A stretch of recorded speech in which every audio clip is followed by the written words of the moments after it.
came here as quick as I could because I saw on the velocities that this thing was going mental, and it just so happens that someone is reporting of a tornado on the ground here in Kansas. So let's just go ahead and get right to the business here. Tornado warning for Kearney County in Kansas. In Kansas, this will be in effect. Oh boy, until 7:45 p.m. Central Daylight Time. The velocities show absolutely mental. I mean, I'm gonna be completely honest here. I wasn't prepared to see this at all today, and here we are. We got stuff going absolutely mental. By the way, I'm sorry I couldn't stream earlier. Just stuff that I had to do. But it is what it is. You can see the bright greens and the kind of teal colors moving towards the reds moving away, and right in the middle is where the rotation is going to be. Yeah, I know I said I wasn't going to stream, but I was just really curious as to what was going to happen today. I did say that there was going to be a window of opportunity, if you will, for stuff to actually go on, pop off again. But you know what? It is what it is. We now got something on the ground, according to Brett Adair. So it's now time for us to do what we do best and track this thing out. So let's go ahead and get some tracks out here.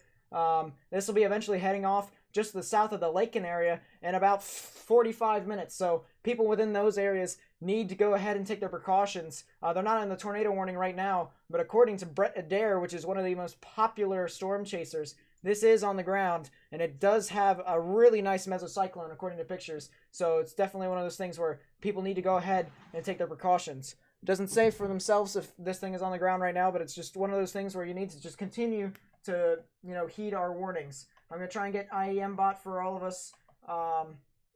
Right now it's just my computer is doing anything possible to hamper me in this thing. So let's go Dodge City chat.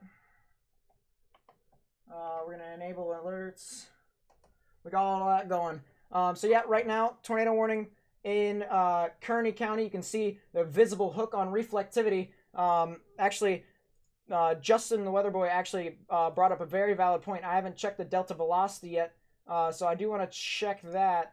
I see one right there, and I see one right here. I see 135 knot delta velocity, which this pixel right here is 100 miles per hour. This one's 55 miles per hour, so that's 155 mile per hour delta velocity for the people who are new to this stream. And the people who are just joining in, we do have a tornado quite possibly on the ground, according to one of the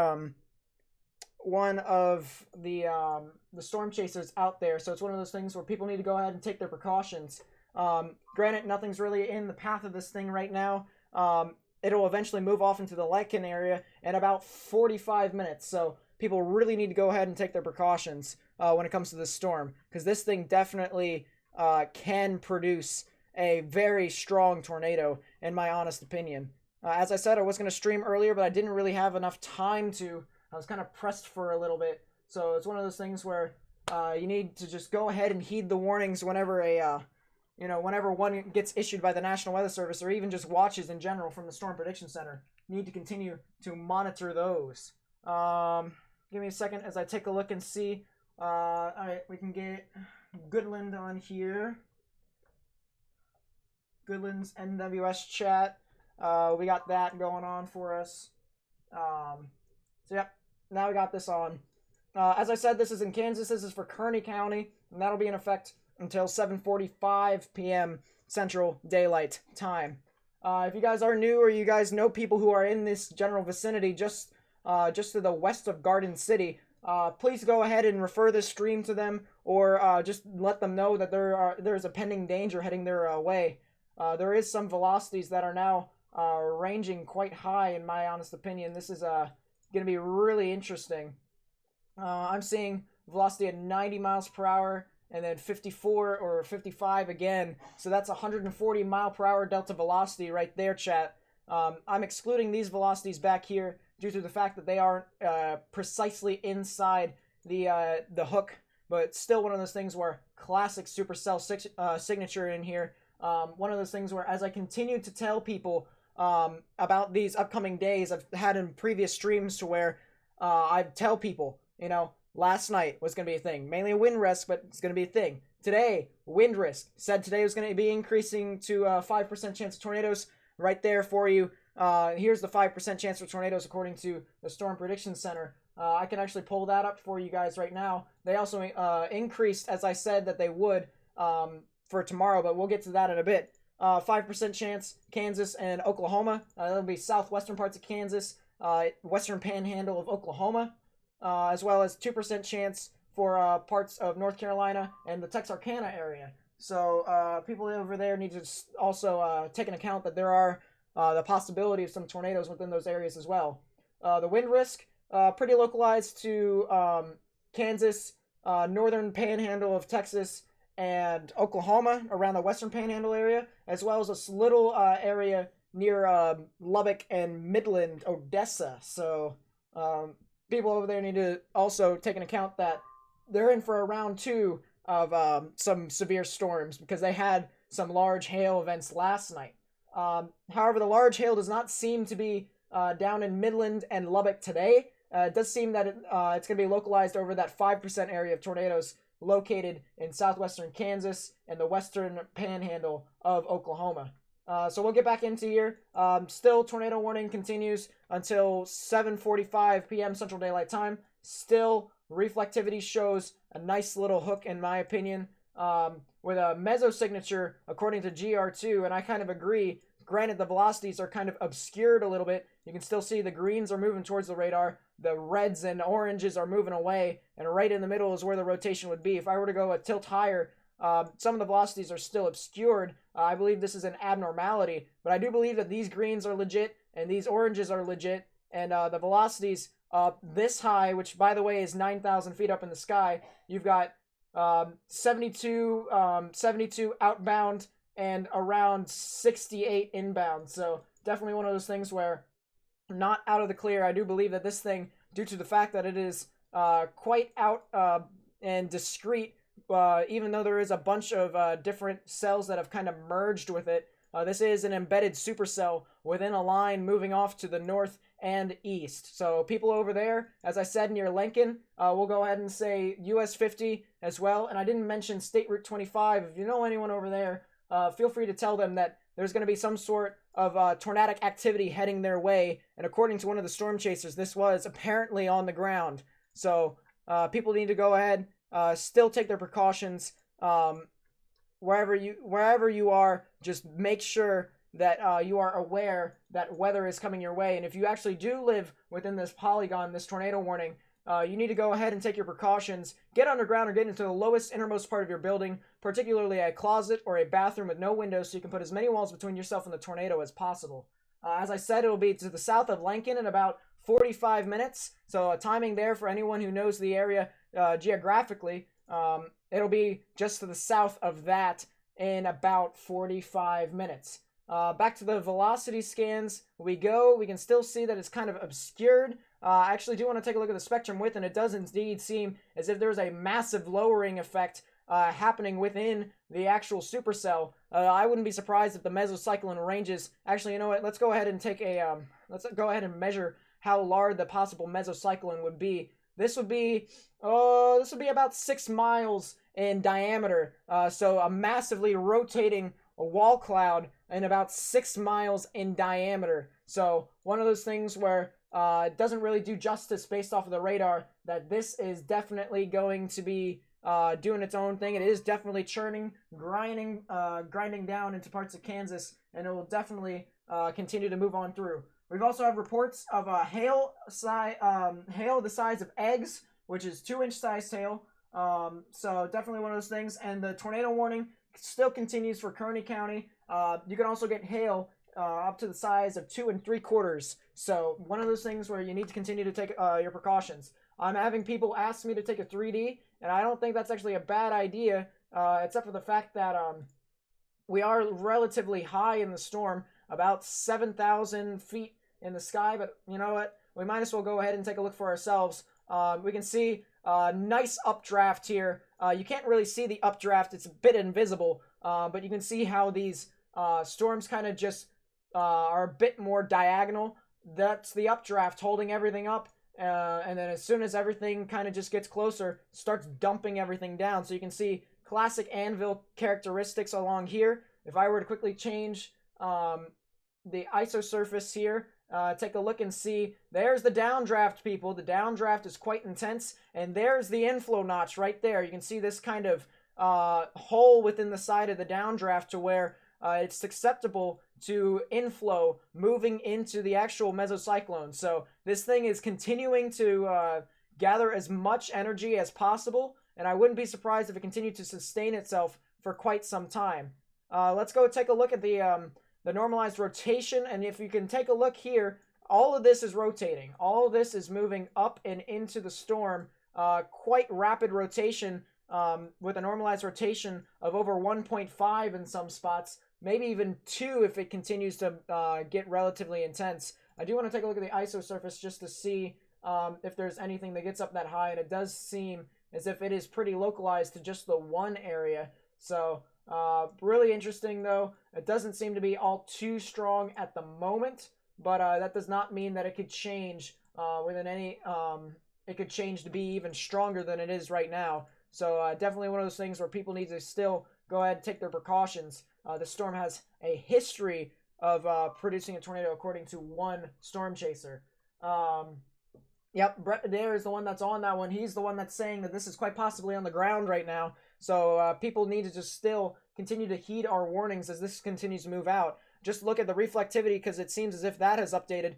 You can see that the inflow notch is kind of a bit more open to inflow. So you can kind of see how there's a bit of a gap right here to where not a lot of precip can seep in, and that's mainly just all the warm and unstable air moving into the actual rotation. So definitely one of those things where you guys need to continue to take your precautions as that continues to move into the town of Lincoln in about 45 minutes. So people need to just continue to heed the warnings, and I will continue to update it as best as possible going into the evening. We've got a new severe thunderstorm warning with a tornado possible for Stanton County, Kansas. I've got no idea where Stanton County is, but I do want to take a look at that. And there's Stanton County right there. So that does seem, according to the National Weather Service, that there is a tornado possible with this storm. So I do want to kind of, the range folding is kind of taking over here, so I can't really give you all an accurate description as to what all is happening there. But do keep in mind that the National Weather Service does deem this area with a tornado possible. So people need to just continue to monitor the weather, even if you aren't over there. People in Johnson, Big Bow, around United States 160, as well as State Route 27. You guys could possibly see some tornadic conditions moving into your general vicinity, according to the National Weather Service. Myself, I can't see it due to the fact that there is range folding. However, if I go into higher tilts, it actually does seem that there is some near Johnson. You can see the greens moving towards, the reds moving away. We do have some anticyclonic rotation on this storm. I wonder if there will actually be another rotation somewhere that is cyclonic. So it's definitely one of those things where it's quite a surprise to me, but I do want to keep that in mind as that continues to move on through. Going back to the tornado warning in Kearney County, as I said, that's going to be in effect for another 10 minutes. Whether or not the National Weather Service continues to issue this is purely up to them. Personally, I would say I would issue a new warning for the town of Lincoln as that continues to move through. Yes, you're going to get mod. All right. You have donated a crap ton of money and you've been there. Oh my God, it works. Police! Help! Police! Liddy. All right, we'll get you. Give me a second. Chaos is ensuing right now. Not a mod. I got you. I actually was gonna do it this stream. I promise you. I promise you. I was actually gonna do it this stream. Give me a second. As I attempt to figure out all the chaos. There you go. Boom.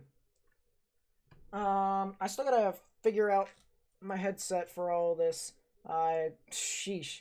I know it's not the typical, reaction you get, but you know what, it is what it is. I'll get you guys in a second. Let's see. All right, we got that. We're going to go Bluetooth. We got a new report here. Train spotter of tennis ball sized hail. So that's 2.5 inches in diameter. So it's one of those things where you guys need to go ahead, take your precautions as that continues to move on through. Give me a couple seconds. Is there a tornado on the ground currently? According to Brett Adair, there is a tornado quite possibly on the ground. So people need to continue to go ahead and take their precautions that way. What I'm actually going to do is I'm going to move this over here, give you all a loop for you all to look at. There you are. And I'm going to try and connect my headphones that way.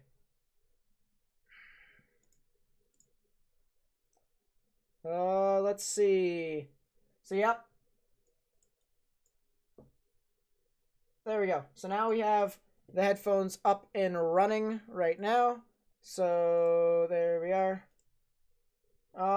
Yeah, so this storm continues churning off. Actually, I do believe that it is moving a bit more to the south and west, in my honest opinion. It might be forming a new rotation in behind the actual main supercell. There's one up here, the main one that we've been watching. Another one that's possibly forming out behind it. This might actually perform a meso handoff and produce another rotation. So the one thing I do want to mention is that people along State Route 25, you guys actually need to take your precautions. You're not on a tornado warning right now, but I am telling you all that there could quite possibly be another rotation that's forming. And if that does intensify, then you guys will be directly in the path of a new tornadic cell. And I'd rather have you guys safe than sorry. So go ahead and either get underground or get into the lowest innermost part of your building, particularly a bathroom or a closet with no windows, so you can put as many walls between yourself and the actual tornado as possible.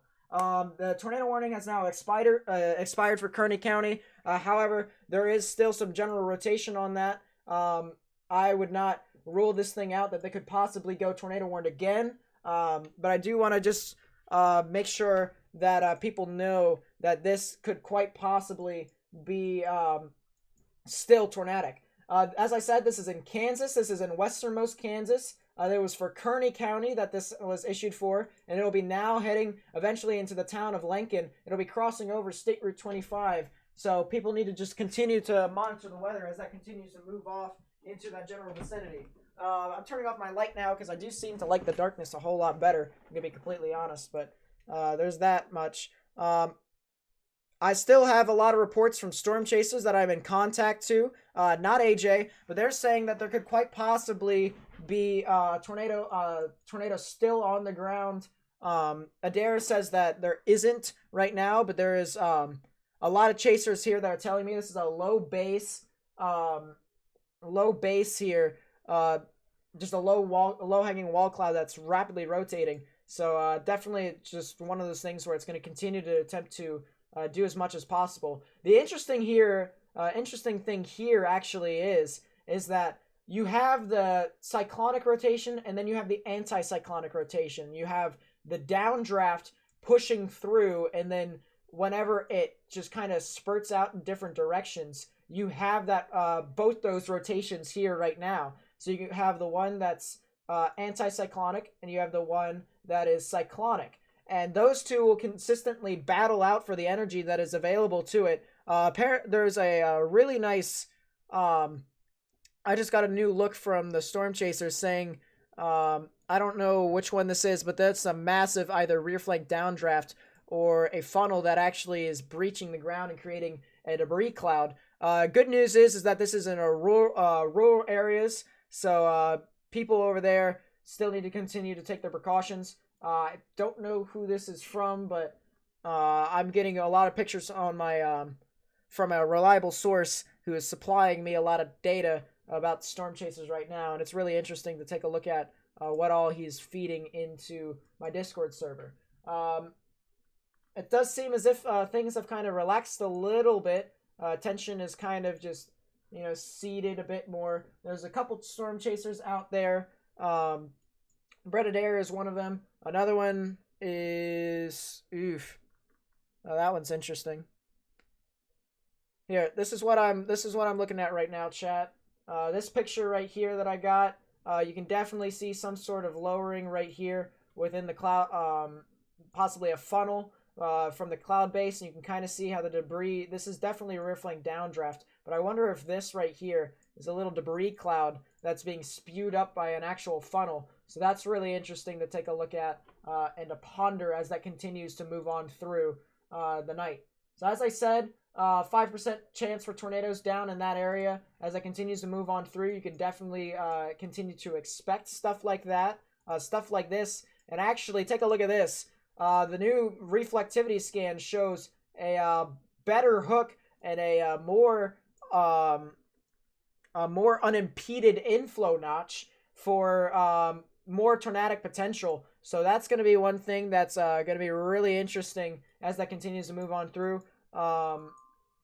Let's see, we have a new mesoscale precipitation discussion for heavy rainfall in the area. I did mention that there was going to be a possible flooding event for the next few days in the plains, and it does seem as if there is a couple flash flood warnings in the areas down and around the ones today. Let's see. Is there any questions that anybody might have for either today, tomorrow, Saturday? Saturday is the big day that I've been preaching for quite some time. The newest base velocity scan came in, and of course, the velocities are now starting to trend to where it could be recycling. So, good call, Blake friend. Good call that it was recycling. Obviously, reds and oranges moving away. The greens and light greens going into this toothpaste color, moving towards the radar, right in the middle where that mesocyclone icon is where the rotation could quite possibly be. Let's see. By the way, I do want to say tomorrow I am going to stream. Saturday I'm going to be streaming. Saturday is going to be the big day, as I said. I will update you all on my community tab for specifics. But tomorrow I'm probably going to stream. Saturday I'm definitely streaming. I've already called off everything that my parents said I was going to do. Or said I was supposed to do.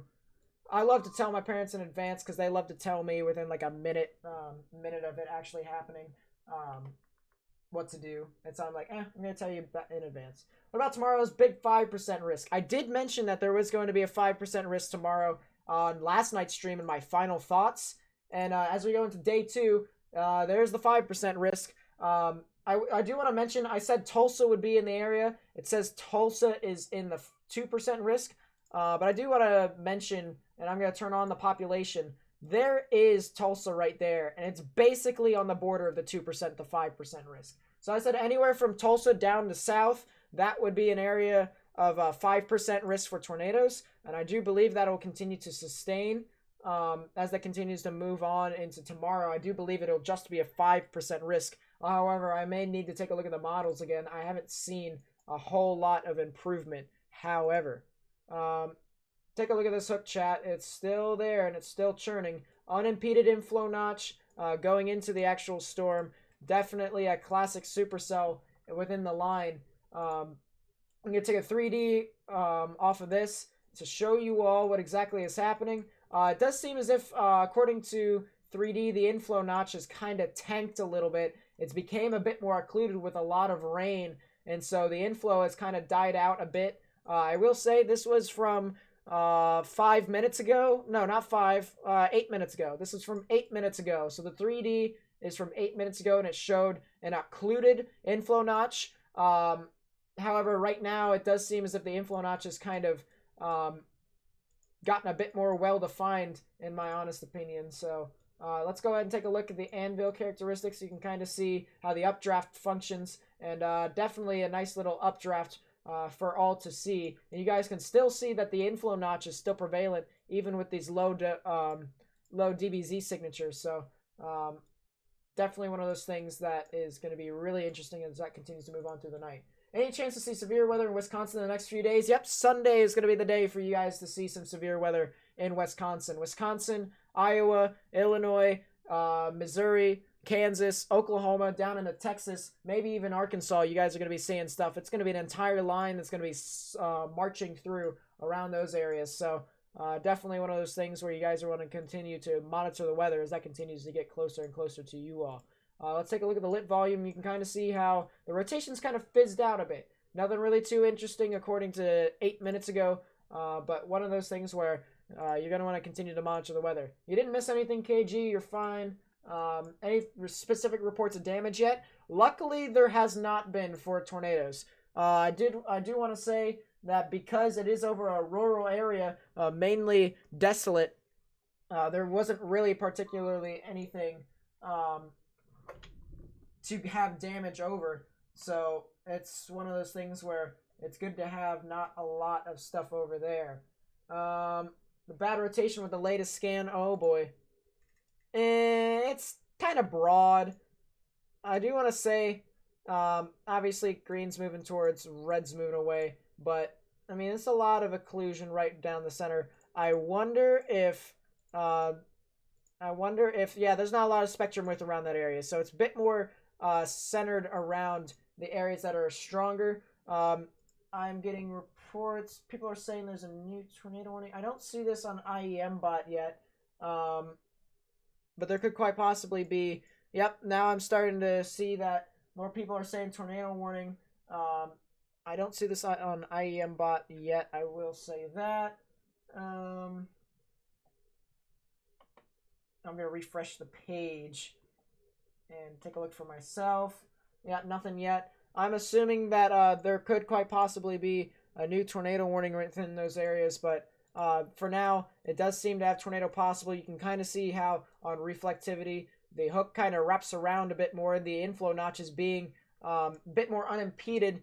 If you can actually get more of this opening here, you can actually probably you could probably see a very strong supercell and possibly even a tornado develop as that continues to move on through.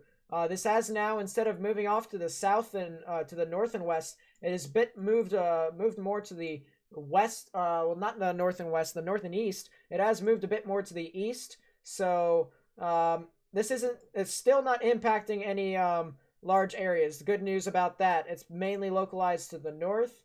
It will eventually be heading over this U.S. route, which would be U.S. Route 83. However, as of right now, it does seem as if it is kind of just dying out a bit. Let's see. What in the world is this?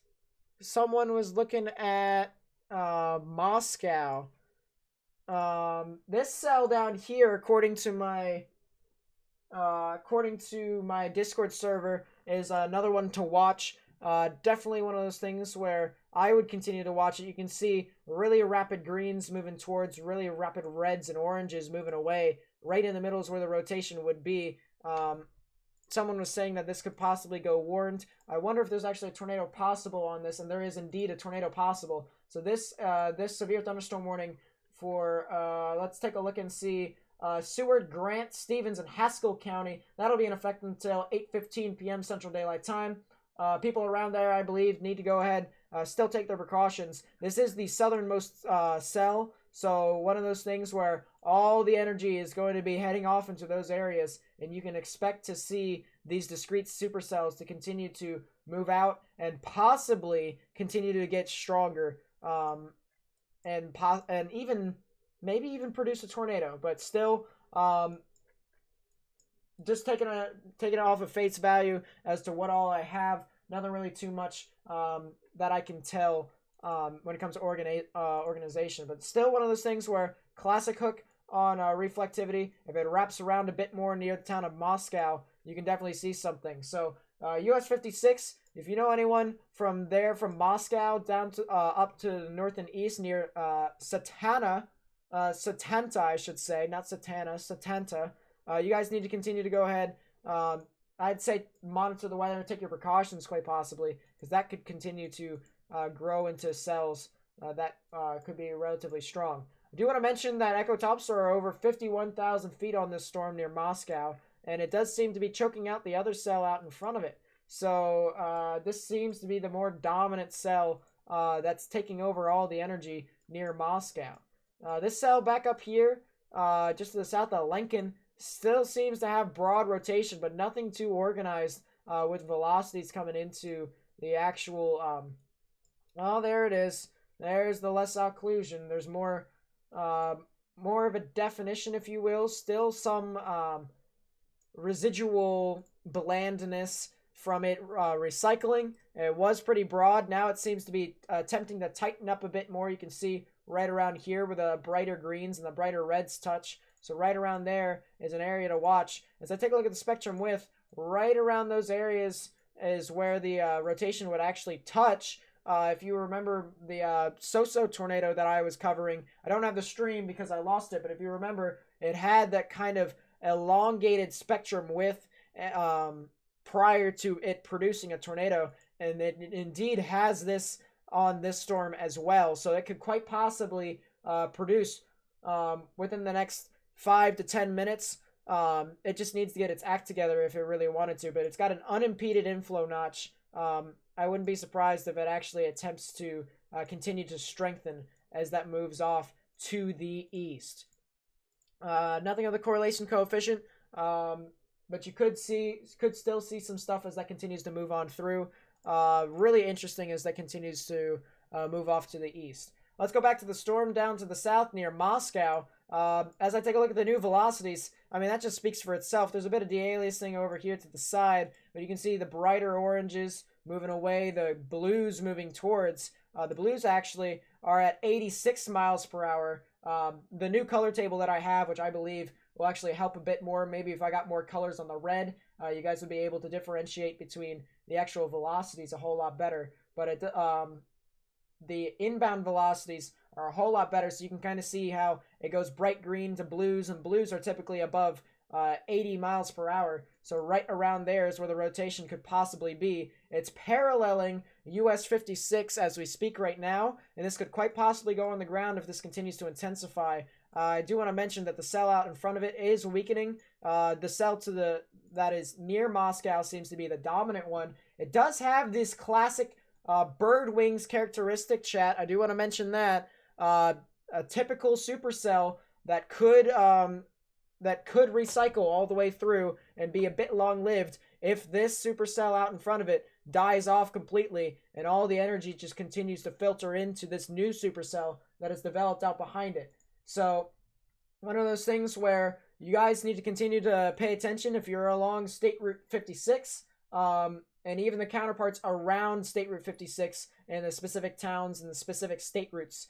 Continue to monitor this storm as that moves on through. New velocity scan, reflectivity scan came in. I mean, just look at that, chat. That is really intense. One thing oh boy, that is nice. That is a really nice reflectivity presentation right here. I mean, look at that. Classic bird wings and everything with an unimpeded inflow notch. I wouldn't be surprised if this thing goes tornado warned within the next few seconds. Because there was a new reflectivity scan, we got to take a look at the one up here. What's interesting is that this is starting to arc a bit more too, and I question as to whether or not something develops down here. But there is something that develops within the original inflow notch, and there could quite possibly be something that develops just to the south of that. But I do want to mention that this cell just to the south of Lincoln continues to strengthen. It continues to get tighter velocities, and it could quite possibly produce another tornado as it moves off to the east-northeast now. So definitely something to keep in mind. Yep, so as it continues to move on through, we have two supercells that could quite possibly produce a tornado, and as that moves on through, that'll be something for everyone to watch as it goes into the evening. Let's see. We can take a look at what all could quite possibly be happening. I'm going to put the active warnings to the side just so I can see if there is actually going to be any tornado warnings, and if there is something, that will notify me relatively soon. So let's see. The new convective outlook says that there is still a slight risk for today, slight risk for Kansas still, so I'm assuming that there is a 5% chance for tornadoes still lingering around in those areas. Doesn't say anything right now, but it probably will. This will eventually update as that continues to move in through the night. So let's take a look at the HRRR. I don't use the HRRR all too much, but we might as well use it just to see, because it is relatively close, and it is really accurate when it's relatively close to the actual storms forming. So as it moves on through, you can see the cells kind of just go in and out when it comes to its strength. It'll eventually move off in as a linear segment, moving into Oklahoma and south central Kansas, and that'll continue to move on through into the morning and late afternoon hours as a QLCS into even parts of Arkansas, eventually into Fort Smith and Springfield, Missouri. What they're probably going to be doing eventually, they're not going to do anything right now. I do want to take a look and see what the NAM has to say about today and tomorrow. I am really curious as to the parameters set up for that. So I'm going to take a sounding right here. Let's see. Going to be Chunky Boys one day. Yeah, you're telling me. Your own. It seems legit. Breaded reports a funnel. Okay, that makes sense. That thing is going mental over there. Okay, so these storms are going to be eventually moving into some favorable conditions for some tornadoes. But right now it does seem as if the southern one right here actually is probably the most likely to produce one. This one up here, newest velocity scans show still some strong inflow moving in. Actually, if I were to take a storm motion from this, I would be able to show you all that it is indeed inflow dominant. I mean, we've got inflow winds of up to 85 miles per hour. So some still very strong winds, and a new scan just came in. Now it's up to 117 miles per hour. So it continues to move on through and just filters on in and out and all over the shop. And you could quite possibly be having a tornado relatively soon. One thing I do want to mention, big hail out behind this. So, as this continues to filter on through, you may get the winds. You might even get the tornado. But you'll also get some large hail even behind this. So, one thing to note there. Because there's new velocities. Oh, de-alias all over the board. That's just unfortunate that we can't see anything down there. But still something that we should keep an eye on as that continues to move on through to the north and east. But unfortunately, the radar de-aliasing has kind of failed us with the Moscow storm. Spectrum width shows that there is some sort of lowering occurring on the cell just to the south of Lincoln. So this could quite possibly produce, as I've mentioned before, it is still going through a cycling phase. As to whether or not something happens within there, it honestly depends upon the structure of just how much of the downdraft actually gets pulled into the hook. So there could be something there, but as of right now, it does seem as if it is struggling to try and organize itself. For any reason why, maybe because it's producing too much. There isn't really an updraft around there. I gotta say, there isn't really an updraft in and around that area. I mean, there kind of is, but it's further south, which leads me to believe that this thing down here, actually, the cell down to the bottom, the anticyclonic rotation, might be as strong when it might try and counteract the cyclonic rotation. So that's really interesting right there. Seems legit.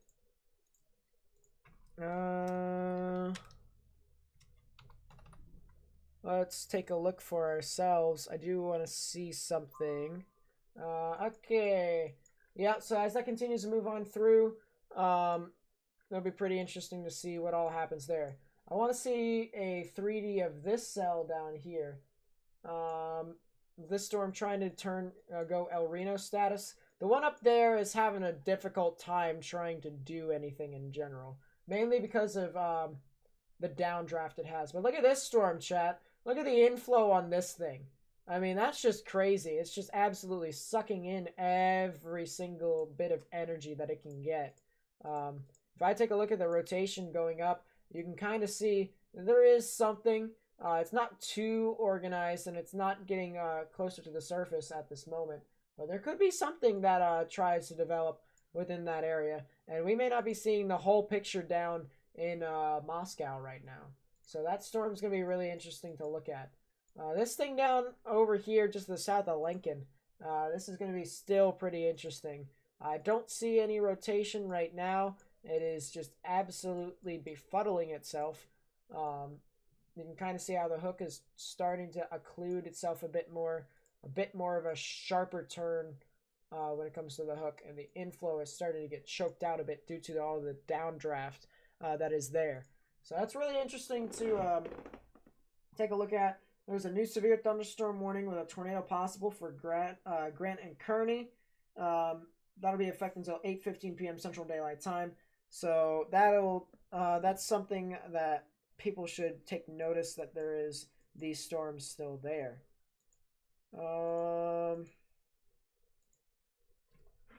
What's interesting is that nothing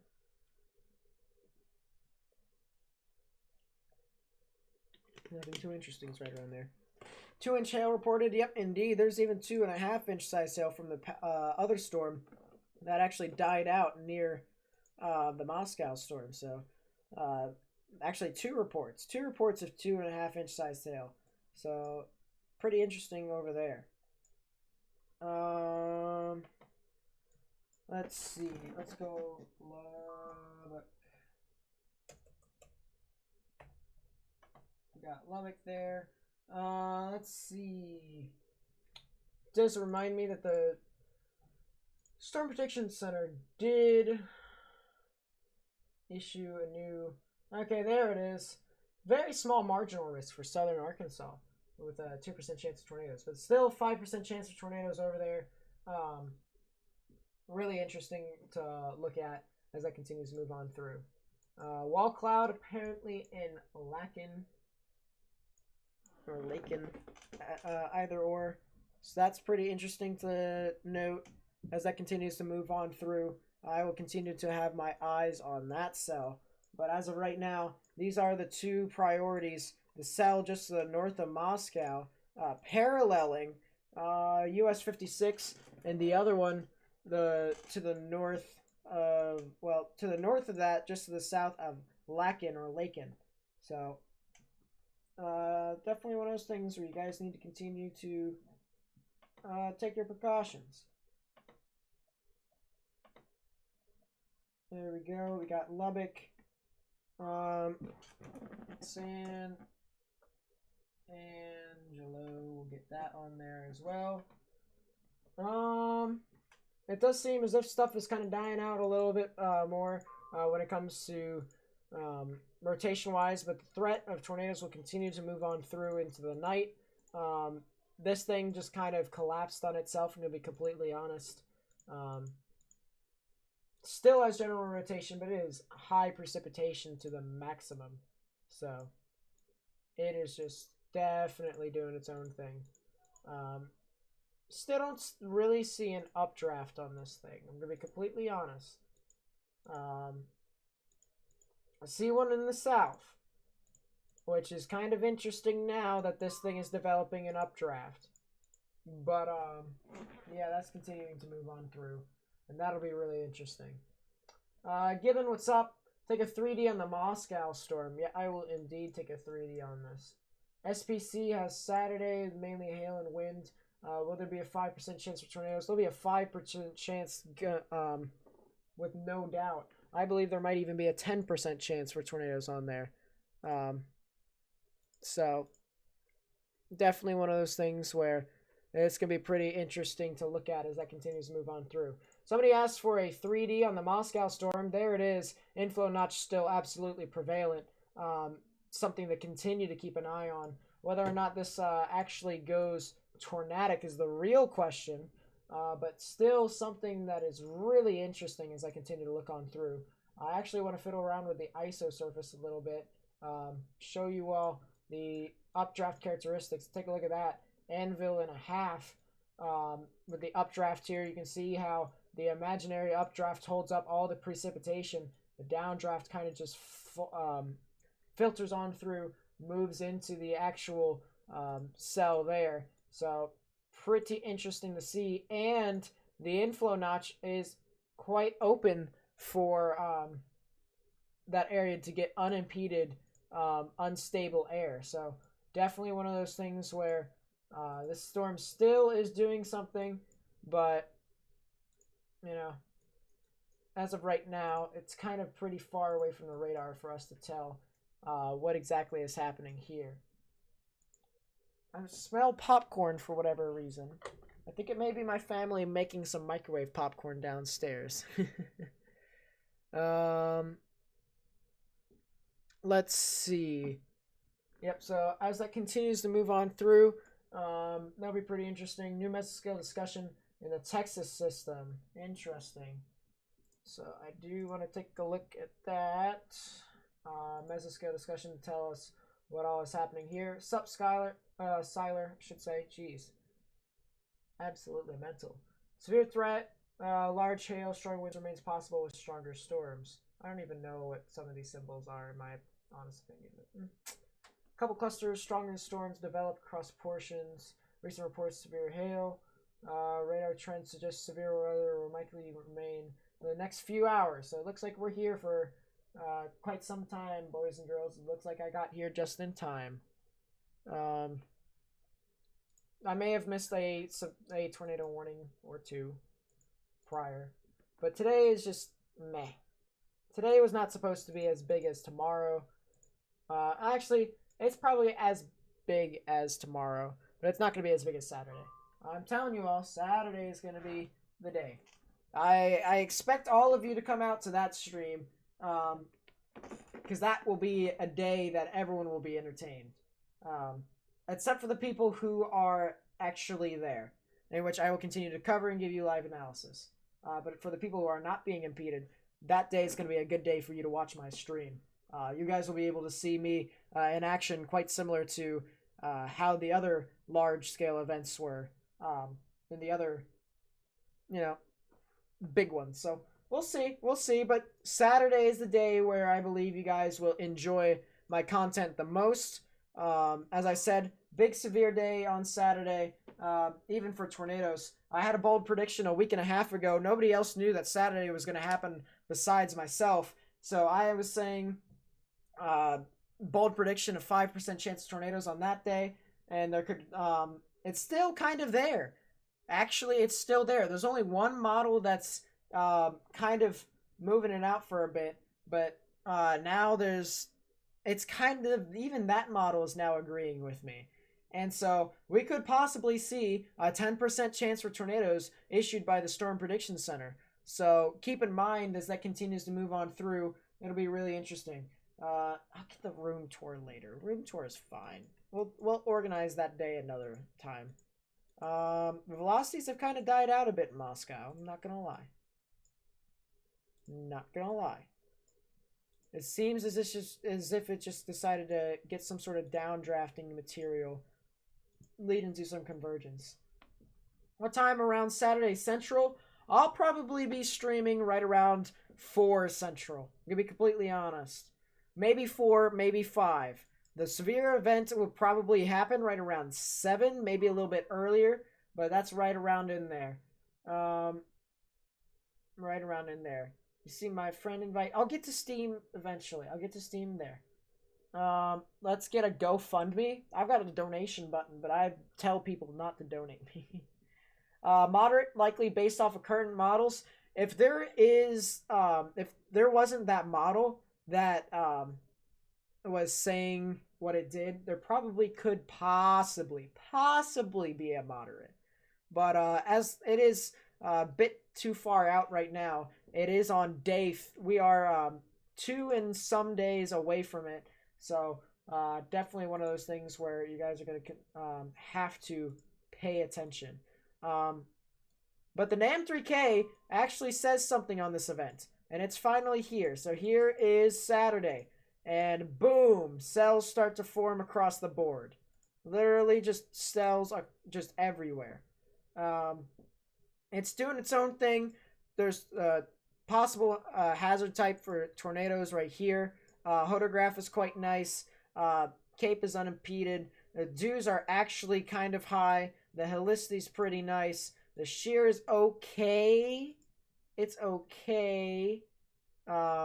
Surface winds is stronger than the upper level winds. So what's tomorrow looking like for Northwest Arkansas? Yeah, I got that for you. Northwest Arkansas will probably see some gusty winds right around 7 o'clock in the morning at minimum. And then as that continues to move on through, if you live in northern parts of Arkansas, then you could be seeing something. But northwestern Arkansas will probably be something in the morning right around 7. Maybe some gusty winds, not really some hail, but something like that as that continues to move on through. And then cells on Friday into Saturday in parts of Kansas will actually start to kind of erupt. Strange is that on Friday evening, there was a 5% risk for tornadoes down here. I wonder if that is capped according to the NAM. Or this could just be the event that's moving on through in the morning. Could be either or, completely honest. I guess we'll find out as that continues to move on through, but there could possibly be something there. And then there could be some cells that actually initiate in parts of Kansas later that evening. The NAM. I mean, in the NAM, we trust them, right? NAM's a lot more accurate than any other model within 3 days. Rather have an accurate model than a hit or miss model. Talking about you, HRRR. Storm Chaser reports a tornado. This was 13 minutes ago. This was in Grant County, Kansas. So I question as to where Grant County is. If it's down here near Moscow, then we've been covering that thing the entire time. Yeah, Grant County reports a tornado 8 miles southwest of Hickok. Let's take a look for ourselves. We can find something within the vicinity in there. Southwest. Is it right here? Is it sure it's southwest, or it might have been just some sort of land spout, quite possibly. But other than that, nothing really that I can see based off of velocities and reflectivity. We're getting some more reports, more severe thunderstorm warnings that have been updated. Yeah, nothing really too much right around there. What's more important for a tornado outbreak, cape or shear? Shear is more important. Don't let anyone say that cape's important. There it is. There's the report of a tornado right within there. Shear is more important. If they say that there's a lot of cape and that could give tornadoes, they're dead wrong. All right? Cape is the energy. Energy available for all thunderstorms. All thunderstorms. Shear is way more important, especially the specific shear. There's specific shear that you have to look out for. You need bulk shear to be a thing. You need 850 millibar shear to be a thing, and you need 500 millibar shear to be a thing. New country bumpkin sport. Yeah, it seems legit. Do you think that we could see a moderate tornado outbreak Saturday? Maybe. I'm gonna be safe and say 5% at minimum. We could possibly see a 10%. It's looking very unlikely for a 15% chance of tornadoes on Saturday, but 5% at minimum. I'm saying 5% at minimum. I have a lot of confidence in Saturday to do something. Although there are some models that are just absolutely going bonkers right now. But yeah, cells that form across Kansas. You want to see something? Boom. We got stuff there. We got cape up into 5,000 joules per kilogram. We have dews in the 70s. Lapse rates above 7.5 at minimum. I literally said in Outlook on my Discord server, which if you would like to join, link in the description down below, all the way down at the bottom. I literally said, just by looking at any model with any sounding, the lapse rates are going to be mental, which anything above 7 typically is mental, in my opinion. You can see some stuff over an inch sustainable, maybe even 2 inches if you get higher than that. Let's see. Helicity is nice across the board, which, in my opinion, anything around 200 is the potential for a tornado. So 172 is okay. It's around there that could basically either help it or just destroy it in general. So it's just doing its own thing. Helicity is okay. Crossovers are typical for a setup like this, which that's true. If you take a look at the wind crossovers down here, there actually is something within there. By the way, new severe thunderstorm warning with a tornado possible for Grant and Haskell County in Kansas. That's in effect until 9 p.m. Central Daylight Time. So yeah, crossovers are quite nice. The setup could have tornadic potential ranging from South Dakota into Nebraska all the way down into Texas. As you guys can see, if I take away from the sounding here, you can see storms across the board, ranging all the way over, up and around. So definitely just widespread risk around there. Let's see. Uncertainty still lingers due to some models saying crapvection being a thing, which basically means that it's just thunderstorms that create cold pools. So like for instance, this thing right here could quite possibly stop a lot of the Cape from moving into Kansas, or whatever decided to form here in other models. I don't know what that was, but it's just doing its own thing. Confirmed rotation. There's more rotation, huh? This thing right here is having a whale of a time still, I will say. This thing, very unorganized. It's basically dying out in my opinion. I think it's kind of dead. I'd have to say this thing is basically, to quote my friend of mine, it's on life support. It really is on life support. So it's just not doing anything. It won't be able to do anything, but it'll. I guess I'll continue to monitor it as it continues to move on through. Anyways, the GFS and the NAM3K shows that it won't have an effect on the event, whereas the NAM says that it will. Surface-based CAPE will be ranging from 4,000 joules per kilogram to almost 6,000 joules per kilogram. Anything above 2,000 is okay. So to get that much, which I haven't checked I haven't checked the surface-based CAPE for Saturday at all, with the new model. If it's above 2,000,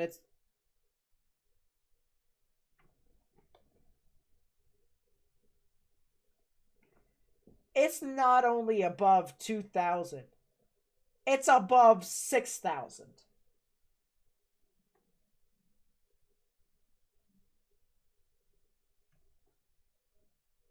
Lit.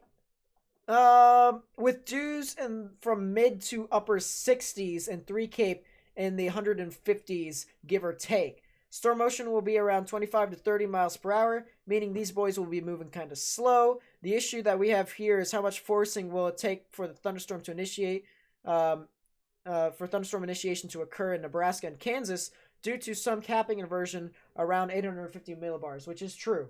As I take a look on through, the Cape still is absolutely crazy. I mean, just come on. That is crazy. What I mean by the capping inversion, you can kind of see right around, if I were to zoom this on in for you all, this right here, this little dip in this red line measures the temperature. So this is the actual temperature if they sent a weather balloon into the sky and nothing was moving. It was like if time was still and they launched a weather balloon in the sky. This is the temperature as it moves on higher. So you can see 0 kilometers up in the sky, 1 kilometer, 3 kilometers, 6 kilometers, stuff like that. And the millibars work like that, except it's backwards. So you have like 10,000 millibars, 700 millibars as you go higher up, doing all sorts of stuff. So right here, whenever the temperature starts to get really close to the developing thunderstorm parcel line, which that's this dotted line right here. This is the path of the parcel of what it would take for temperature if it was developing. If it crosses over that area in any sort of way, that's cap, and that limits thunderstorms from being able to continue to not only produce but even sustain if it does. So what I was seeing here is that there was some models that were saying that this actually crossed that dotted line, and I was asked, I was thinking as to whether or not that would be an issue, because if you get something that comes on through the area with that forcing, then that won't be an issue, and you will have your severe weather outbreak. So it does its own thing. PDS soundings, look at it, please. Someone told me to take a look at the supercell composite. I will take a look at that to appease the audience. Oh boy, what the heck is that? 45. That's in behind the line. What? If something develops behind this line, it's gonna go absolutely mental. I hope you all know that. I mean, that's just crazy. PDS tornado sounding. What is that? Honestly, what is that? Let's take a look at the supercell composite of 23. I'm still curious to see what this says. Helicity's okay. Shear's all right. Storm motion still is right around 25 miles per hour, so it's doing something. There was just a massive, awesome storm that just passed over New Smyrna. Yep, all these storms are just doing its own thing, honestly. This thing, all these up in Kansas, 2 of them are supercellular. Other ones are just kind of, they're okay. I do want to take a look at Texas. I haven't taken a look at Texas in a while. Apparently San Angelo's been absolutely hammered with 4-inch size hail. So much for them getting out of the risk, if you know what I mean. Lapse rates were forecasted to be above 7 around that area. So, so much for that. But I haven't taken a look at the models. I didn't take a look at the models prior to this event, so I wasn't really as educated as I typically would be. Tomorrow that would change, however. I was rushing a bit, and yeah, now I definitely have this here, so it's doing its own thing. Let's see.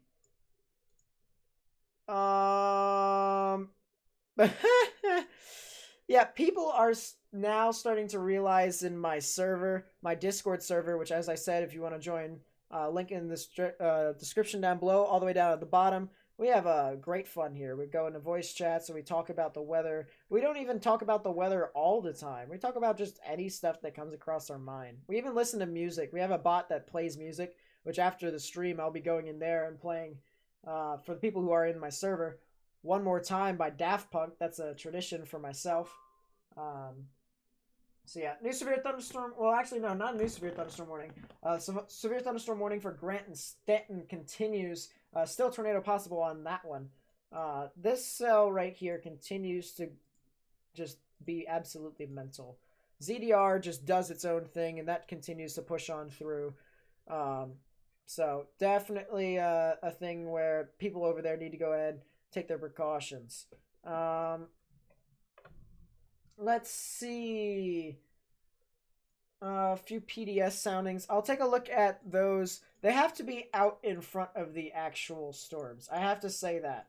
Wherever the thunderstorms initiate, they need to be out in front there. Your biggest question is Pecos Hank going to be on the prowl Saturday? He's, according to someone from his Patreon, Pecos has already stated, he stated like 2 days ago that he was going on Saturday. He's probably still trying to figure out where he's going to go. Originally, the models were saying Kansas was going to be a no-show, but now they're saying that Kansas is going to be a show again. And it's just been going back and forth. So I guess we might as well stick around for the 0Z NAM, see what all we can find there. No, but it is just going all over the place, isn't it?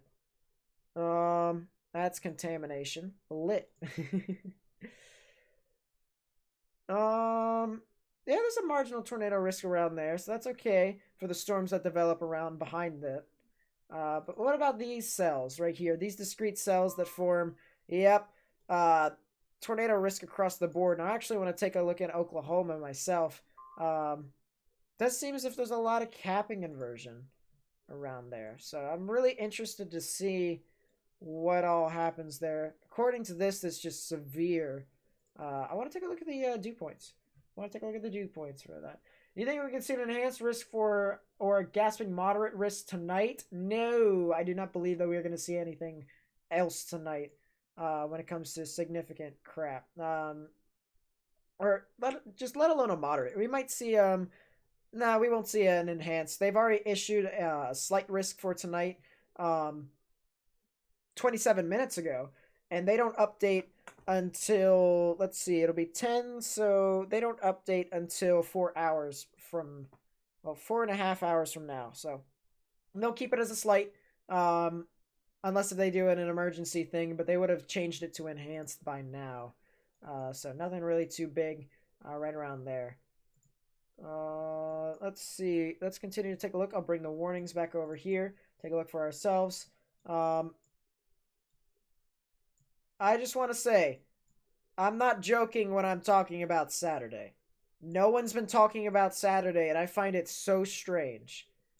But I guarantee you, if you go on to like any sort of like even direct weather, he did it today. He did a video today, but he didn't describe it in its entirety, and he only used one model to talk about it, which I basically use one model to talk about stuff in general, but I tend to switch between like different models that are kind of further out.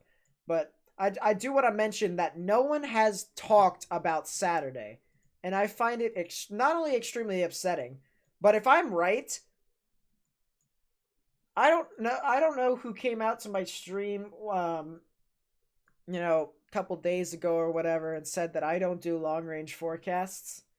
If you come to my stream, I'm your guy that does that.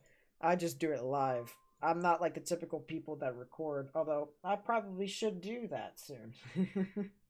Probably should. Near severe thunderstorm warning for Fisher, Jones, and Nolan and Taylor counties in Texas. That'll be in effect until 9:15 p.m. Central Daylight Time. That will be specifically for 60-mile-per-hour wind gusts, an 1.25-inch size hail. Let's see. And then there's been reports of 58-mile-per-hour wind gusts near Gove County, Texas. Well, actually near the town of Gove in Gove County, Texas. So people over there need to continue to take their precautions. There is severe wind gusts over around that area. Lubbock, nothing really too much that's happening around there, around Lubbock and San Angelo. It does seem to just be hail risks and all that such. Significant tornado parameter overhypes this event. It depends upon whatever model you're taking a look at. Saturday won't be a high. Mod at best, I agree. But for May, being as dry as it is, you would think that the weather community, when it comes to YouTube, would try and clickbait this event, would try to get as many people to be like, oh, there's stuff that's going on, but they're not. And it's what I've been saying before. Most of the people on YouTube for the weather community just look at the SPC for all of their stuff. They don't do long range forecasting unless if it's adaptable for their content. So it's just like nothing. Any weather for Union, South Carolina Saturday, honestly, it's a little bit far out. So it's, something that's kind of interesting, but I don't think that you guys will be getting a lot. You might get some thunderstorms, but South Carolina will probably be out of the risk. Look at the tornado parameter on Nebraska, Kansas border. Gosh, I don't use significant tornado parameter, but I'll continue to look at it anyways. I feel like significant tornado parameter, it's kind of stupid. It's nothing against people who use it. Another train spotter reports tornado. This was 7 minutes ago. It's near Lecken and Kearney. So, whoa, this is interesting. Apparently there's been a report of a tornado. Let's see. Give me a second. Hold up. Yeah, that's right around there. There possibly is a tornado that was in progress with this storm. It just seems it doesn't want to die, does it? It's just doing its own thing, huh? Well, I mean, it is what it is, but it is definitely doing its own thing. You're staying for the 4 to 8 day outlook? Why? I mean, that's good for you, my friend. I'm just staying up for the day 2 outlook. Anyways, let's take a look at the significant tornado parameter.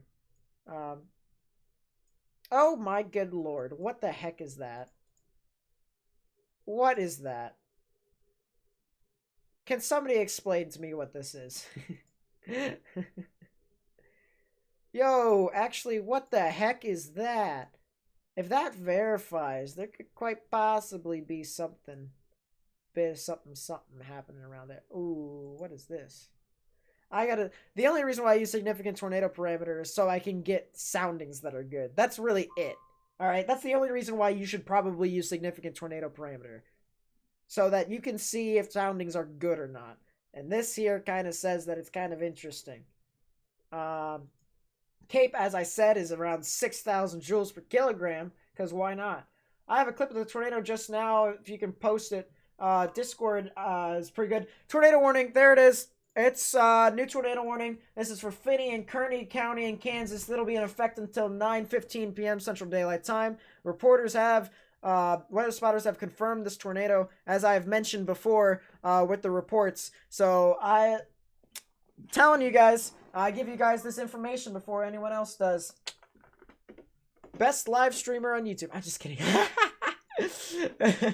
Tornado warning for Kearney and Finney County in Kansas. This will be in effect until 9:15 p.m. Central Daylight Time. If you take a look at the reflectivity, you can definitely see some sort of characteristic of a hook in there. The inflow kind of unimpeded, little included to just the general crapvection in general, but one of those things where this thing has produced a tornado prior to this warning. So it's one of those things where it is going to be rain wrapped, and it has a history of producing a tornado. It's just one of those things where you need to go ahead and continue to take your precautions as that moves on through.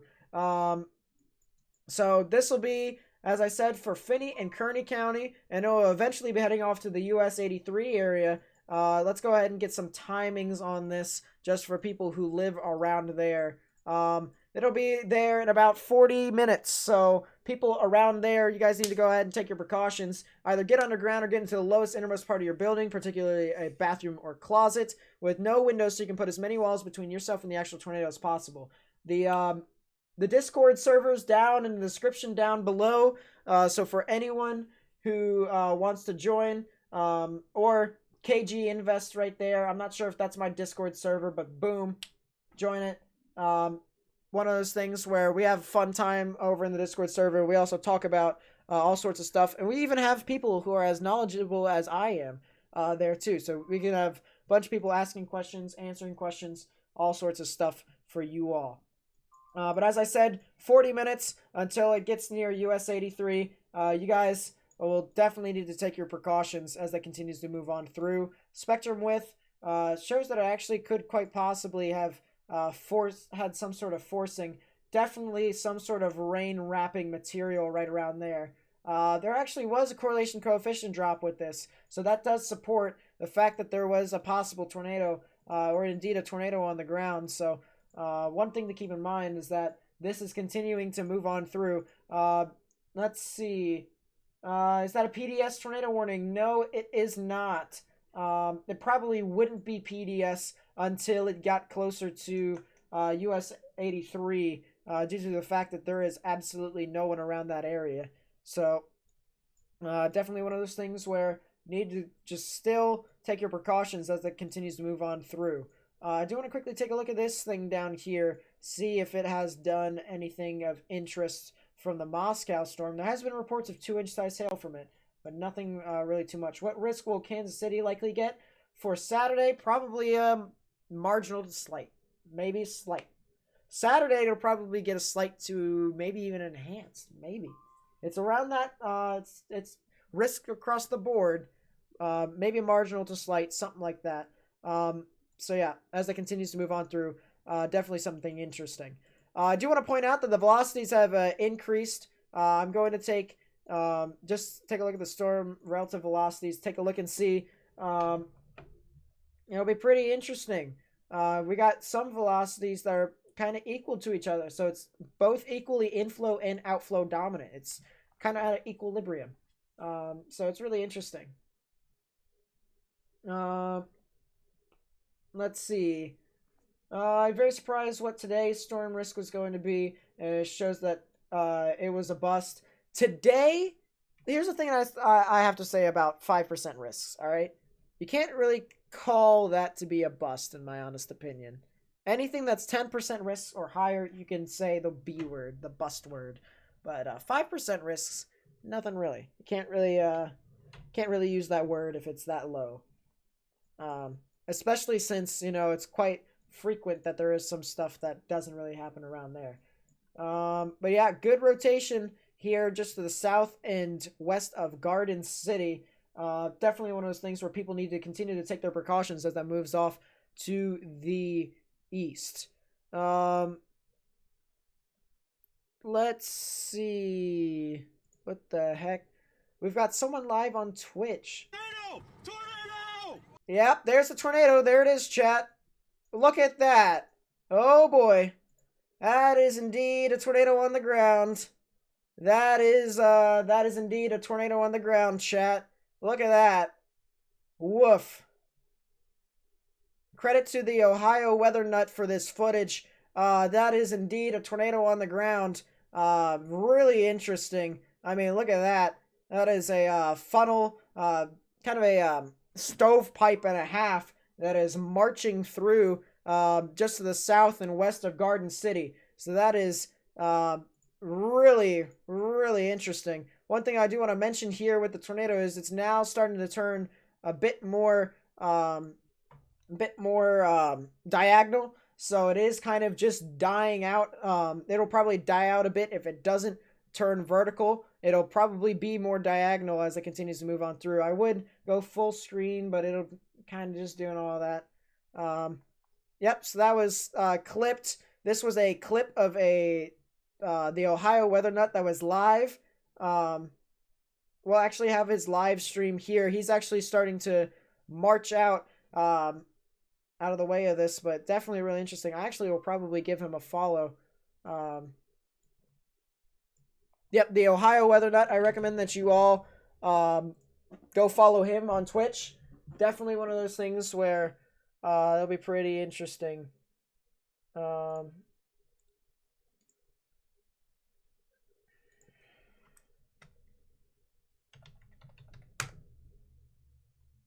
boy. Need a token. Of course I need to. So yeah, really interesting as it continues to move through. There was indeed a tornado on the ground right within there. Credit to the Ohio weather nut for that footage.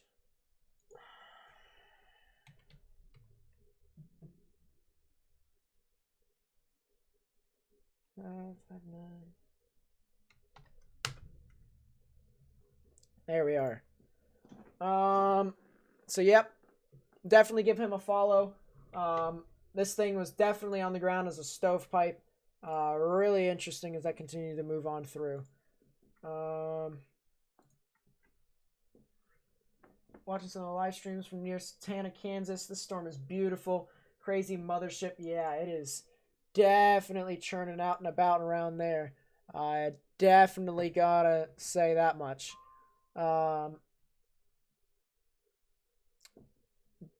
Extremely is really cool to see that, but at the same time, you gotta hope that it doesn't impact anyone's livelihoods. So really interesting as that continues to move on through. Let's see. 6,328 cape is the worst I've seen. Oh man, the energy could take a supercell and make him go mental. Yeah, indeed. Any precipitation using that cape? Main question, often high cape is not near convective development. What do you mean? Anything around 2,000 joules per kilogram is okay. So 6,000 is absolutely mental. True facts. I do want to mention right now, it does seem as if the storm is kind of, weakening a little bit. It's on a weakening trend due to the fact that it has became a bit more outflow dominant right within here is where the rotation would be. I do want to mention to all the people who are out there who gave a subscription, a like, shared the video, told your friends and stuff like that. That does mean a lot to me. I really do appreciate it. So for all the people who did do that, I do want to say thank you for supporting the channel. I really do appreciate it. You installed Discord and joined you can try out for mod there. Yep, I'm going to be getting the application for mod on YouTube out on there really soon. But for all the people who do that, and I'll just basically help out my channel, join the Discord server, and engage with my audience and stuff like that, I just want to say I appreciate you all. I really do appreciate you. Still seems to be high precipitation based. So really interesting around there. Will St. Louis be impacted on Friday, Saturday, or Sunday? Sunday it'll probably be impacted. Sunday will probably be the day for you. Let's see. Bunch of egg-sized hail reports. Bunch of hail reports. Quarter-sized hail reports. So that's a lighter thing. Just certain to know 4-storm weekend. Everything is kind of weakened a bit. Everything's kind of weakened a bit. I will say that. I'm still looking at the storm near Santana. As people have mentioned before, this thing has a classic mothership look to it. But as of right now, it's just kind of doing its own thing. So, yeah. The uncertainty still lingers there when it comes to the potential of tornadoes. But still, right within there, something really interesting. Guys on Twitch sees a tornado on the ground. Again, another one. Dude's crazy. If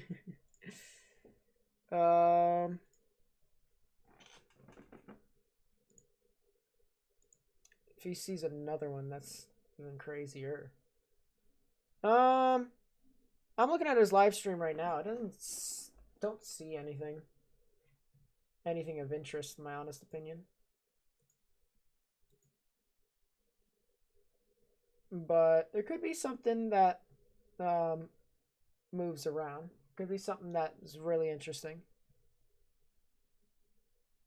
But woof, that is crazy there. Can we probably say this weather event is about over? It's starting to get there, but it's not over yet. It's getting there.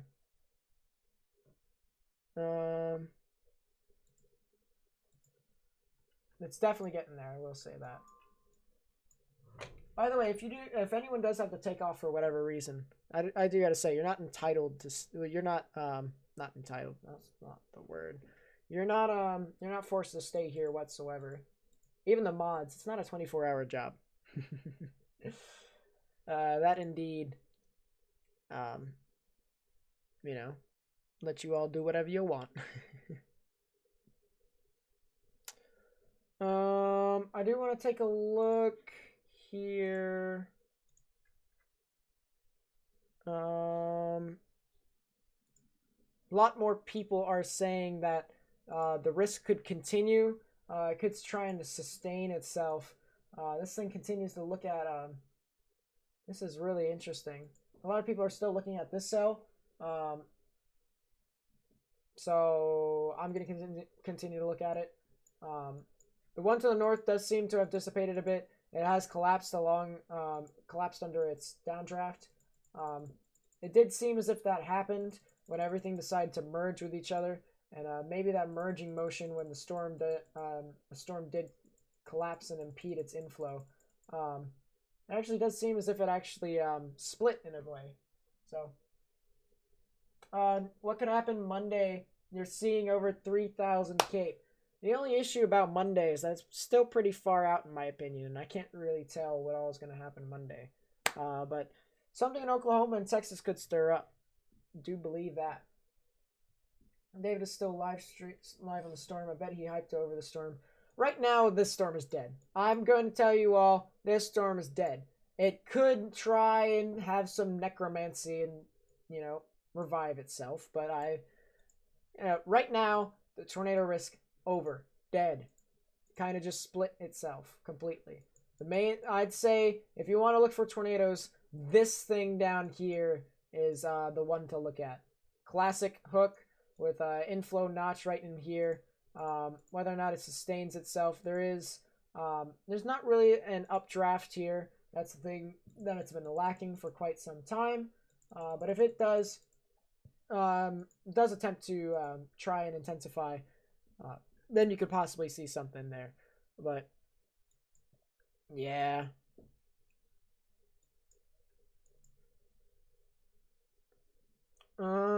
Moscow is spinning, so we got chasers actually on the ground from the Moscow storm, the Satanta storm. That still is there, and that is still churning out and about. So as I said, even though there's a tornado warning for Finney and Kearney County, it had a report of a tornado.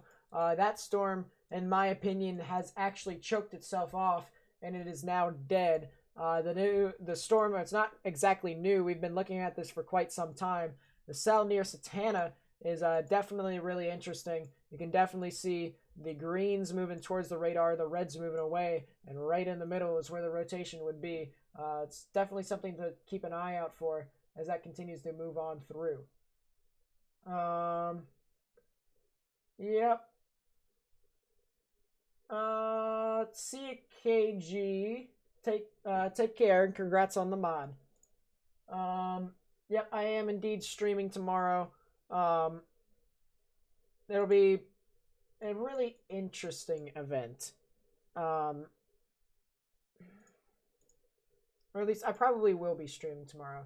The real question is on the sustainability of these cells. There's nothing really that forms out in front. But if I can try and get to bed early, or maybe even just like go on through the night, I might be able to see something. But who knows?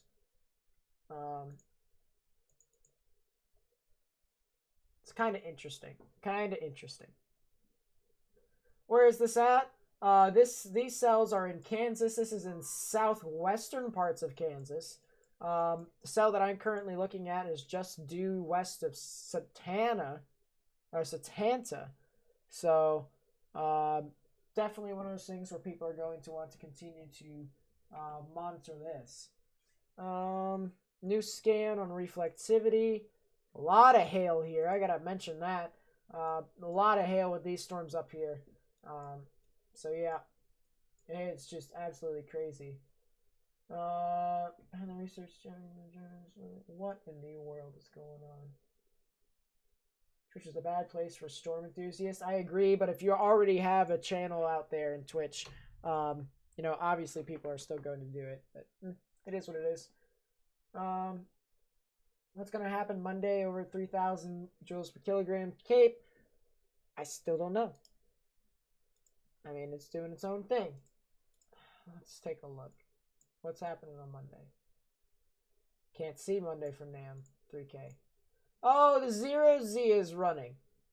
We can see what's going to happen on Saturday. We're going to stay up all the way until the end of the event, plus the end of these model runs. So, well, we'll see. We shall see. But it's definitely doing its own thing. I have to say that. What's the tornado emergency situation north of the cell? There's not a tornado emergency right now. It's just a tornado reported. This cell is dead. Weak, brief tornado and tennis ball sized hail. Yep, it's dead. Basically saying DED, dead. This cell down here, however, having a whale of a time. I have to say that. Let's see.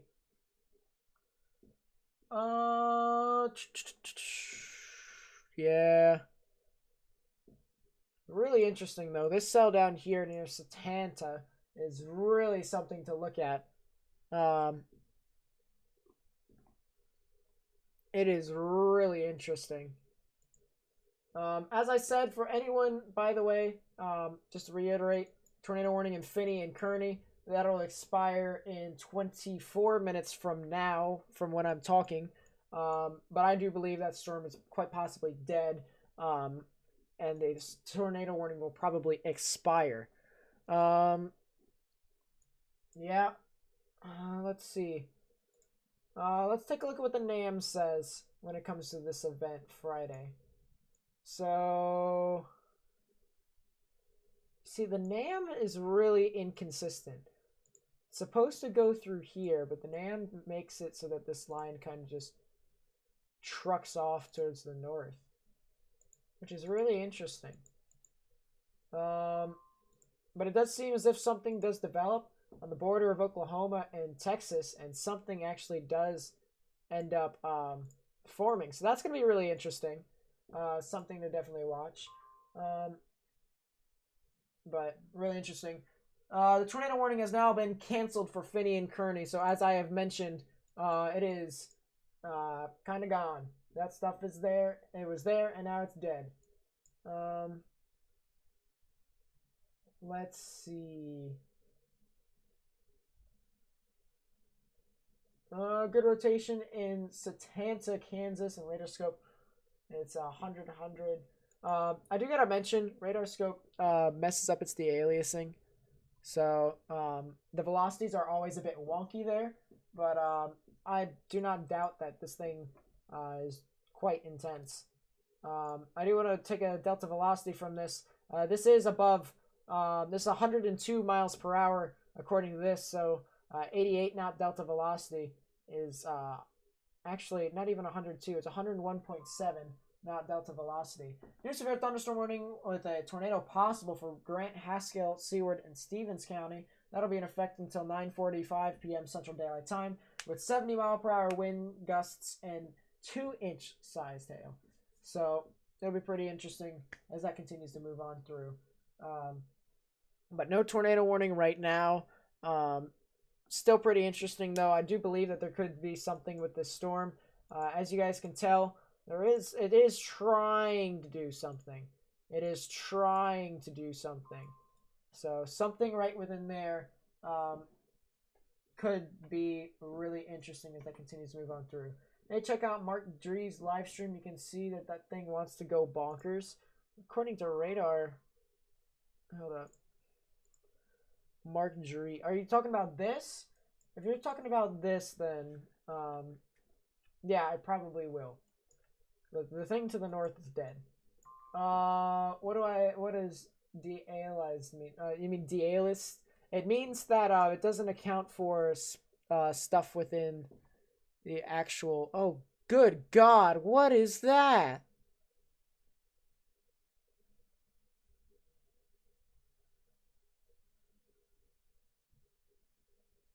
Oh, I was just about to say, scared the crap out of me. I'm not gonna lie. They were just showing picture of storm there. Jeesh, that's crazy.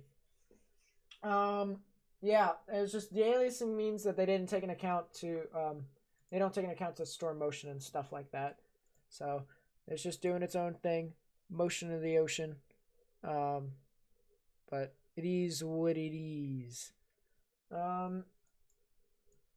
This storm, let's put it this way, it needs to start doing something before it merges with the line of embedded supercells. So needs to do something about that. New severe thunderstorm warning for Finney, Kansas. That'll be in effect until 9:45 p.m. Central Daylight Time. You can see wind gusts of up to 60 miles per hour and 1.5-inch size hail around there. So definitely one of those things where people need to go ahead and take their precautions as that continues to move on through.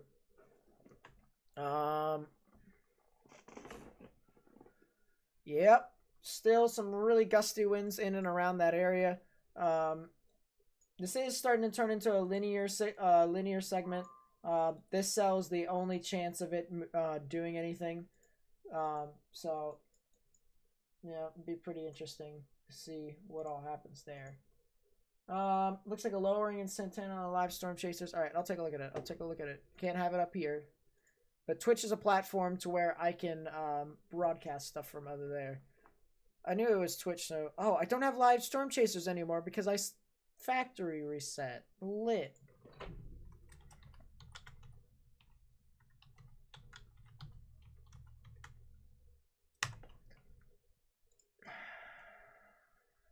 Let's see. Livestormchasing.com. And you said... Who was it? The Santana tornado was on the ground. I'm not sure if it was on the ground, but it could quite possibly be. Brett Adair, Bryce, Mark Dress. There he is. Let's watch this dude. Brett Adair apparently was on this storm too. Apparently he's on it as well. Oh yeah, that thing is churning. That's a boy right there. That is a chunky boy. It does look bad to the bone on the doors of the storm. Yep. Hey, that's just crazy. Woof. What the heck is this? If that thing starts to form, I don't know what will happen. That'll be pretty interesting, though. That'll be pretty interesting. They could issue a tornado warning for this storm right here, honestly. This storm just due west of Moscow. I wouldn't be surprised if they actually did on this storm. Mother Nature be pulling all the budget into hurricane season. Seems legit. I saw on Twitter a photo that was on the ground. There was a brief tornado, but it wasn't from that storm particularly. But it wasn't, like, there entirely.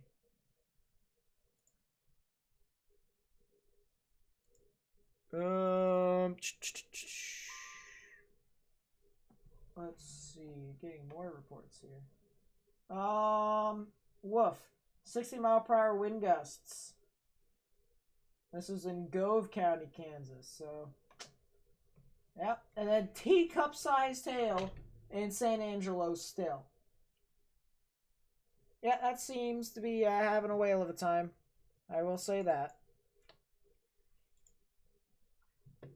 Oh, let's see. Do you think we could see an enhanced or moderate for day 2? Nope.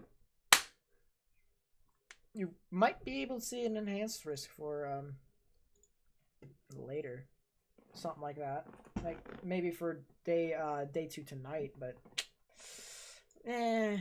too much uncertainty in my honest opinion. Probably not.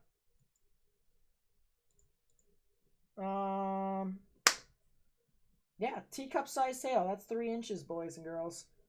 There's 2 reports of them. They're just coming in all sorts of sizes.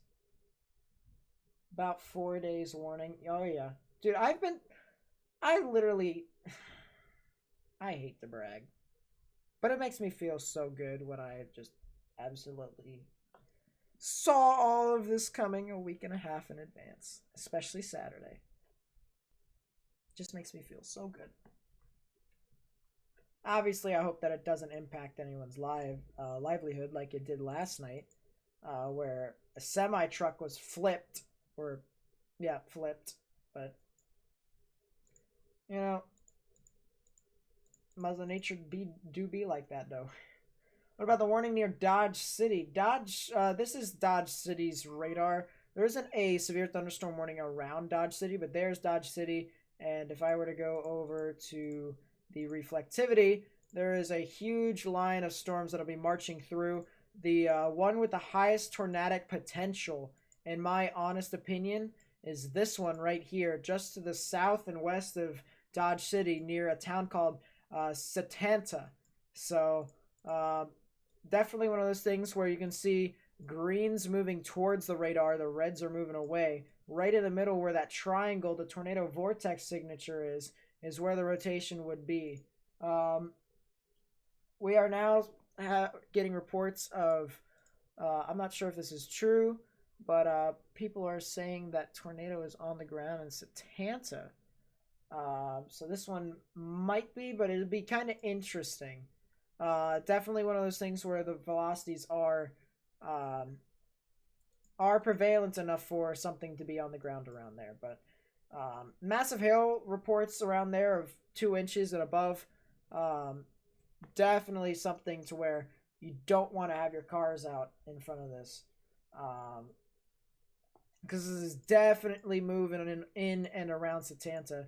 I do want to mention that this storm is moving due north. storm motion on this is moving away from Setanta. However, it is paralleling State Route 190, and it'll be eventually heading off into the area of US Route 160. So people need to continue to monitor the weather as this moves into your general vicinity. I wouldn't be surprised if this possibly produces a tornado. We do have storm chasers on it. Massive wall cloud, as I can see from a live stream right now, but I don't see anything on the ground per se, fortunately for the people in and around there. So I do want to mention that as that continues to move on through. Do I think moderate or enhanced for day 2 tonight, Saturday? Maybe.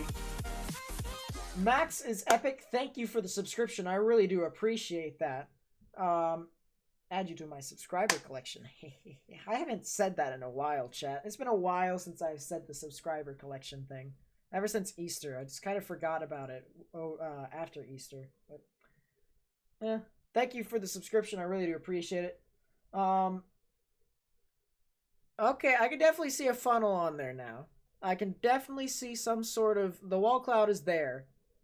There could quite possibly be a funnel in and around that cell. The velocities right now are kind of taking a... they kind of just... There's a lot missing here. You obviously have the reds, but the greens are there. There it is. Tornado warning for Haskell County in Kansas. This will be in effect until 9:30 p.m. Central Daylight Time. You also have the opportunity of getting hail up to 2.5 inches in diameter. If you take a look at the velocities, as I said, it's kind of just doing its own thing. Honestly, I think this tornado warning is a bit off of the mark. I feel like it is moving a bit more to the north rather than to the north and east, but still definitely something that people in Haskell County need to be taking their precautions. If you live in this area along US 56, along State Route 190, or even along US Route 160, and even US 83, get underground or get to the lowest innermost part of your building, particularly a closet or a bathroom, with no windows so you can put as many walls between yourself and the possible tornadic rotation as possible. Definitely one of those things where I would rather have you guys safe than sorry. Oh yeah, there's definitely a funnel on there according to this live stream. There's definitely some sort of lowering on there, so I can't show you guys exactly what all I'm seeing, but definitely some sort of funnel cloud that I am seeing here on the live stream on my side screen. So definitely one of those things where you guys need to continue to monitor this as this moves off to the north or the northeast, in my opinion. So one of those things where you guys need to continue to just monitor the system. It says it's moving to the north and east. I think it's moving a bit more to the northeast rather than north and east. Purple is the hail. The red is heavy rain. Could be both. It could be intertwined with each other. If you have the darker reds, you could see some hail in that too. Let's see. Storm Chaser reports $half sized hail, inch sized hail. So that is really interesting. There's the velocities. The velocities have intensified. They have indeed intensified. Became a bit more robust. We have a delta velocity of 84 knots, which is a little bit below 100 miles per hour. That's 30. That's 68. So that's right around, well, that's not 30. It's 29. But, if you increase that by 1, you get 97 miles per hour on that storm. So, yeah, that's definitely a storm that you don't want to be in front of. One thing I do want to mention is that there's this little spike right here. And that spike tells me that there is a lot of inflow being pulled into this storm. A lot of energy, a lot of that unstable air mass that'll continue to fuel the storm as that continues to move off to the northeast, in my opinion. As you guys can see, actually, the rotation has went completely out of the box, which is what I've kind of said. I think it's moving a bit more to the north than people are saying here in the National Weather Service. I believe it's actually going to kind of parallel State Route 190 move eventually into the US 160 area. So definitely one of those things where people over there, even if you're not in the polygon, if you're around this storm to the north of Santanta, right around in between Hickok and Copeland on US 160, you guys need to just take your precautions. Goodness gracious. I'm scared of Saturday, lol. Thank you for the follow on Twitch. I really do appreciate it. Yep, the velocities are still there. 2 possible rotations, honestly. There might be 2. There might honestly be 2. You might have the one right here that they're looking at. Then you might have this one as well. So you might have possibly 2 rotations. And apparently, oh, yeah, the funnel is really close to the ground. I don't see a debris signature around there whatsoever when it comes to the live stream, debris cloud, I should say. But definitely a lowering that I've spotted on there. I wouldn't be surprised if this thing was on the ground for a short bit of time. But yep, definitely one of those things where possibly 2 tornadic rotations that are moving north don't want to get out in front of those areas. I kind of just want to like watch the live stream, just be like, oh, what's gonna happen next? Because we got people over there. But obviously that would be fun for you all. So, let's see. People are saying it is now confirmed. Where's the live stream to see the tornado? Here, I'll put it in the chat.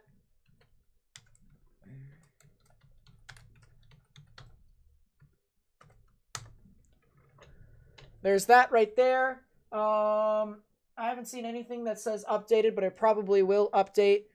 Which stream am I watching? I am watching Mark Dries. Mark Dries is the guy that I am watching. I was about to say Dress, and I was like, that's not how you say his name. But, yep, no problem, Lucas. There are 2 funnels. I wouldn't be surprised. I definitely see something right in and around there. Definitely one hook right here that's more prevalent than the other. This may have been the original, and the new one formed out and around. Let's see, but definitely something in and around there. Which live stream am I watching? As I said, Mark Dries is the guy that I am watching right now. But definitely something right in and around there. Nothing that has been updated as of right now when it comes to the tornado warning. However, there is indeed some sort of funnel in and around that area. So one thing to be certain is that there is some sort of action from this storm, and that it'll be eventually moving off to the north and east, maybe more to the northeast, as that continues to move on through. So as of right now, it's kind of in a rural area, but it will eventually be moving off to the US 160 area, and even off to the US 83 area as time goes by. But it does seem as if there has been a funnel, and there still is a funnel I can see on see here. They are going to be moving out from that current position from Mark Dress. I do not know where Brett Adair is at the moment. But let's see. Mesoscale discussion concerning the severe thunderstorm watch has been issued by the Storm Prediction Center for all that in Kansas. So that's really interesting. Let's see. Brett Adair is also on the storm, so I'm kind of curious to see what Brett has right there. Yep. I see it. Ow. My ears just absolutely died. So he says that, Brett says that something's on the ground. I saw that there was some sort of funnel that was trying to dance with the ground. There might be something in and around there. I wouldn't be surprised. But definitely something there as that continues to move off just to the north and east. North of Satanta.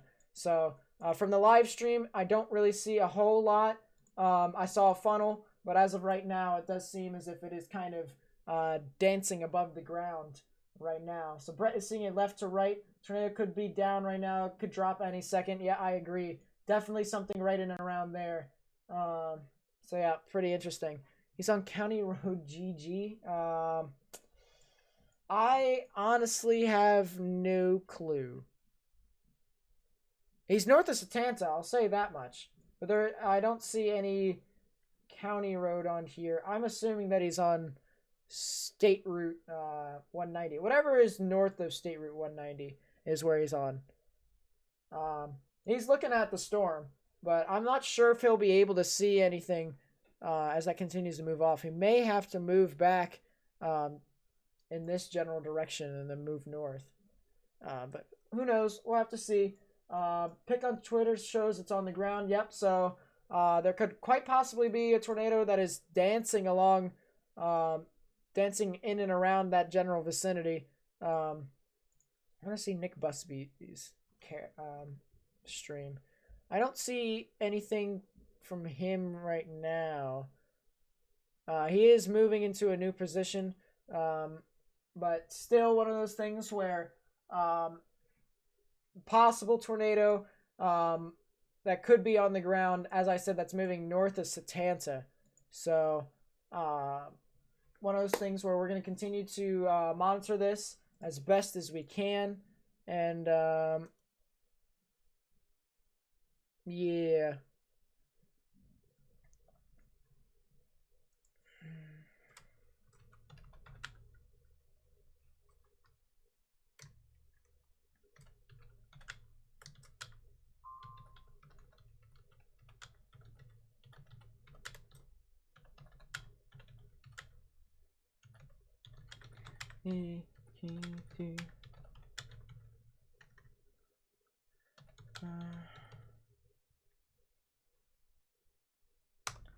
Boom. All that stuff. Let's see. Might have spun out on Mark's stream. Might have seen a lowering. Yeah, that's what I was looking at. I don't see anything really within the latest update that tells me that this thing is still trying to do something. It's really struggling at the moment. I'm going to be completely honest. But you do still have some sort of rotation right here. Green's moving away, red's moving towards. Right in the middle is where the rotation could quite possibly be. As I said, moving to the north-northeast. So if that continues to try and restructure itself, then we could possibly see something. But as of right now, it doesn't seem as if anything could do something. County roads run north-south. It's off County Road 200, which runs west-east. On here, I can't see anything of, geography and stuff like that. Who knows? I don't.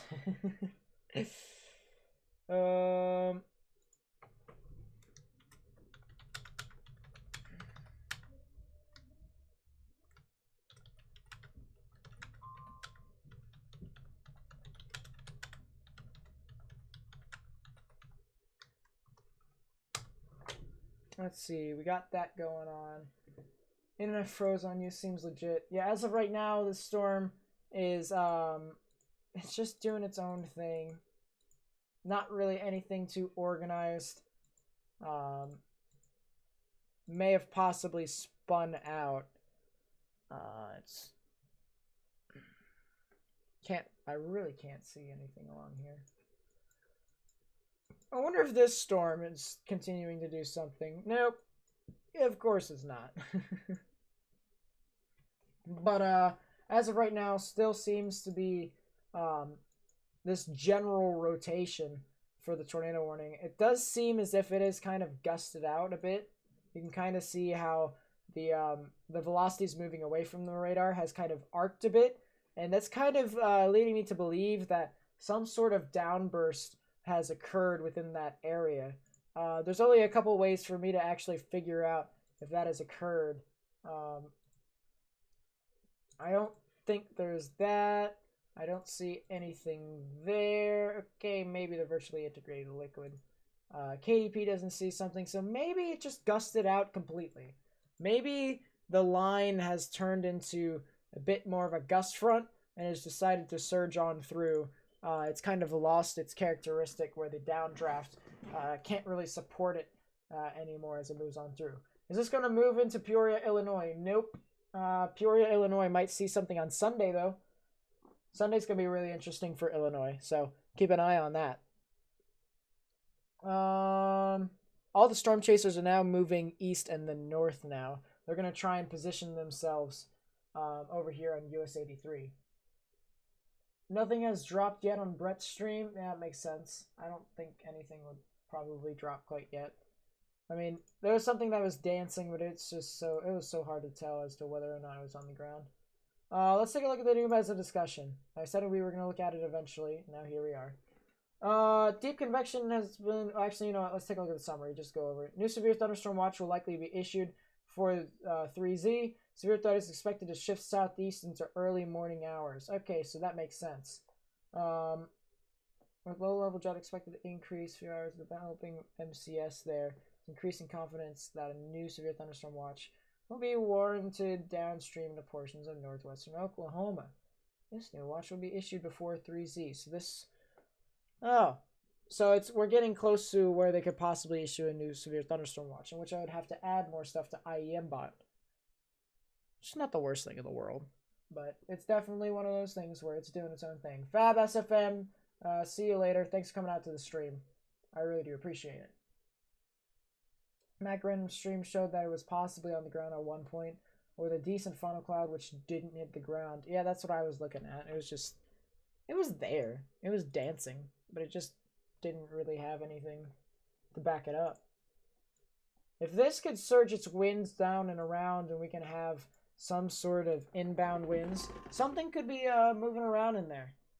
Soundings in Colorado for Sunday are insane. I haven't taken a look at Sunday's soundings for Colorado yet, but let's continue to take a look at Saturday, because Saturday is chaos.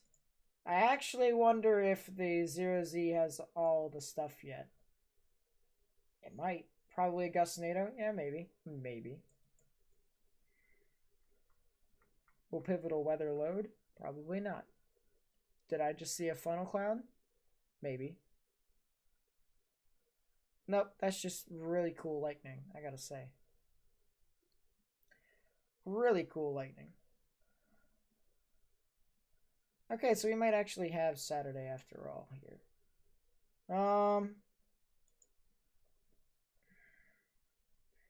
NAM shows that something kind of develops, but nothing really too much, which is really interesting.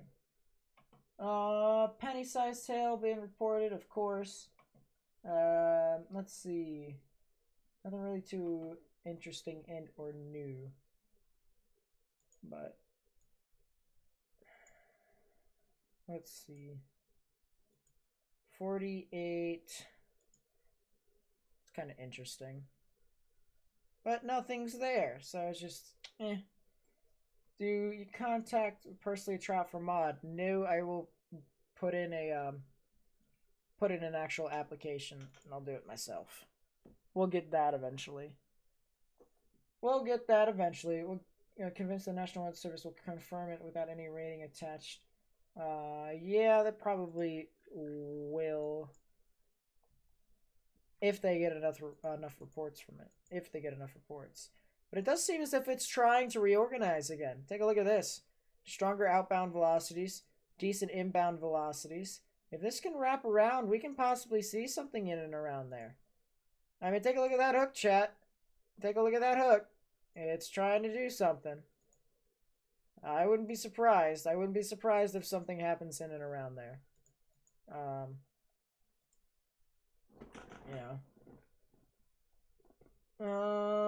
Yeah, I wouldn't be surprised if something tries to form. The only issue now is that... Ooh, what the heck is that? Okay, there could possibly be a little mini rotation out and behind that storm. Possibly.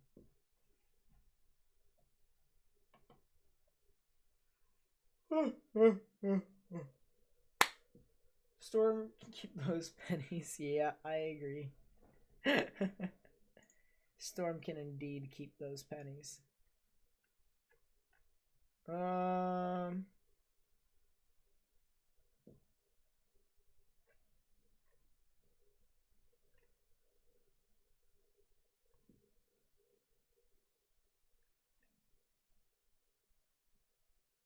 Let's see.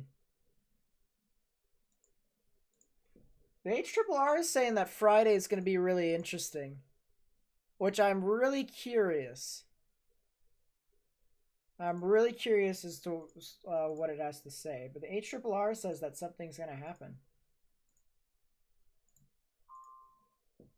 Tornado warning for Haskell County continues until 9:30 p.m. Central Daylight Time. Just been adapted to its a specific place. The rightful place.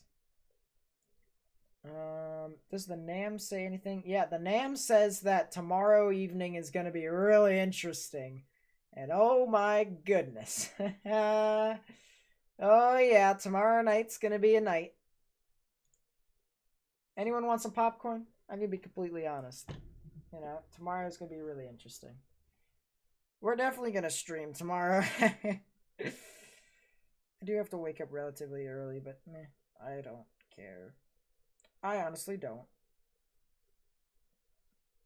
Weather is life. Weather is life. Once you commit, you can never divert. Look at this chat. What the heck is this thing? If this tries to form right in and around that area, that's going to... You know what? It could quite possibly attempt to try and form a new... This could probably form another tornado relatively soon. And I know that's a bold, that's a bold statement here. But hear me out.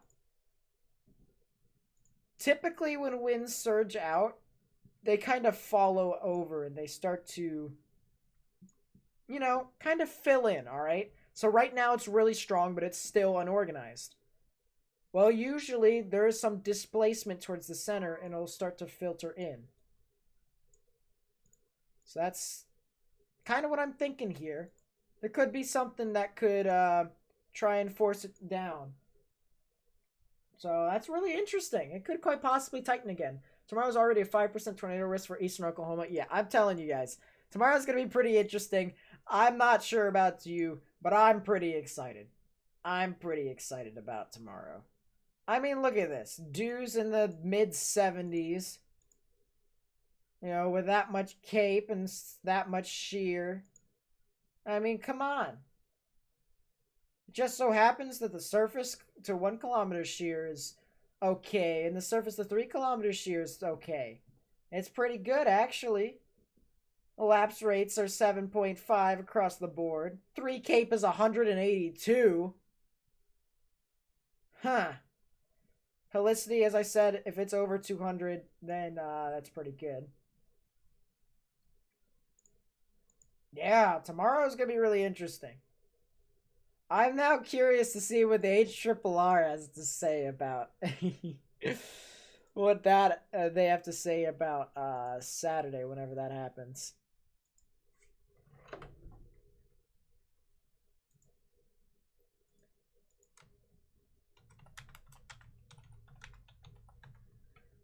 Good night, guys. You're tired. Yep, see a person that does things. Thanks for coming out to the stream. We're just gonna basically be talking about future events now.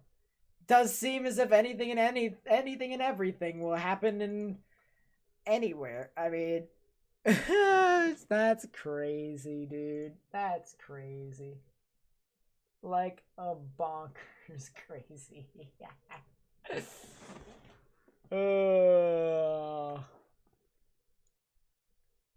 Yeesh. So the name says that this entire event is capped. Okay.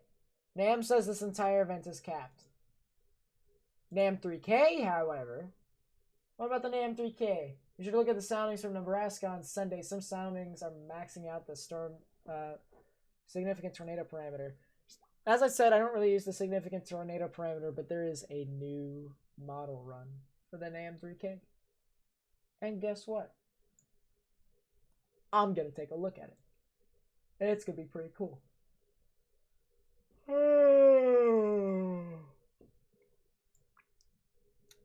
Oh boy. Oh boy. Alright, well, let's take a look at the dews then. I gotta take a look. Let's take a look for this specific frame. mid to upper 60s. So as I said, it's about that much. Send a message in Discord. Yeah, I sent you a message back.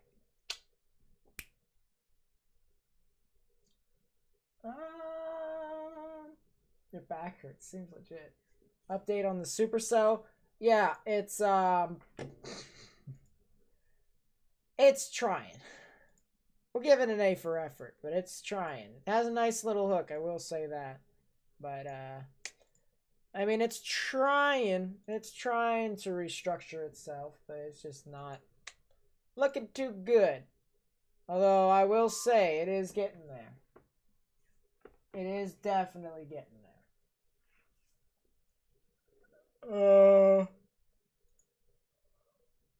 Spectrum width doesn't show any lowering. I don't think this is going to be going on the ground as of right now, but we can definitely see something real soon. Okay, dues are pretty high. That's pretty nice.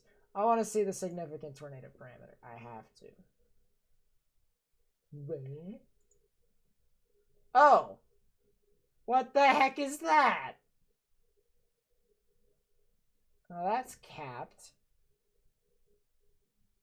Very nice, I gotta say. Supercell's doing its own thing. The significant tornado parameter for the capping inversion makes it so that it's absolutely none. What about out here then? I'm quite confused. They debated me.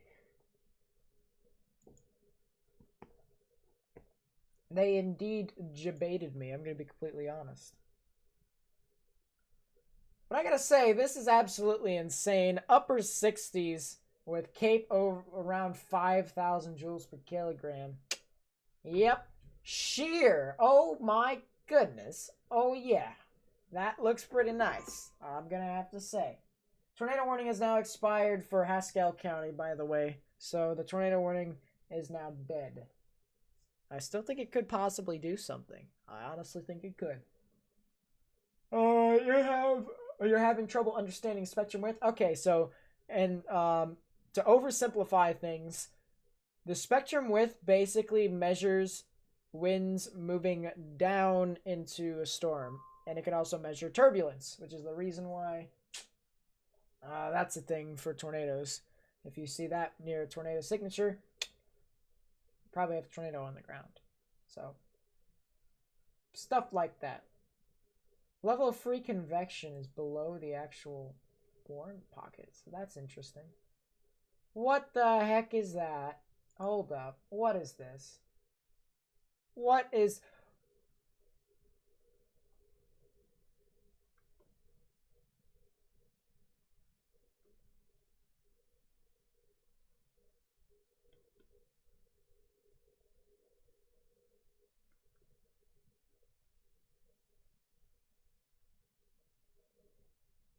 Are you kidding me, people? What are you talking about, chat? What is this?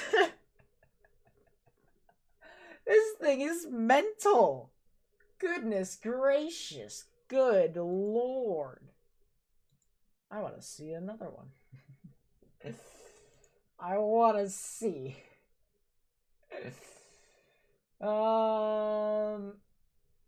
Goodness gracious, chat. That's contaminated. PDS PDS sounding though, I will say that. Woof!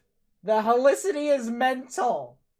Okay, buddy. Southern Nebraska, as I've mentioned before, is going to be ground zero. Pretty interesting area, I will say that much. Oh, good gracious. That area is capped. Capped! Southern Nebraska is not. Southern Nebraska is going to be crazy. Yeah, that entire event's going to be capped. If only the southern Kansas aspect would have been fine. But nope. Capped. Capped. But I gotta say, that's pretty interesting. I want to see the cloud cover. Cloud cover seems to be an issue. Yeah, that's doing its own thing. That sounds about right.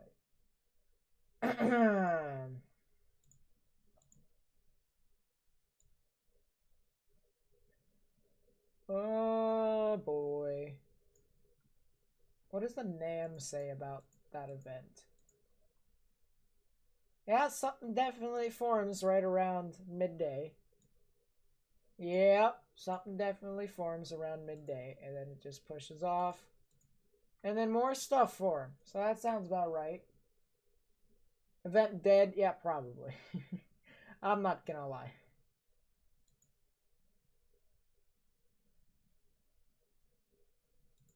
But, let's see.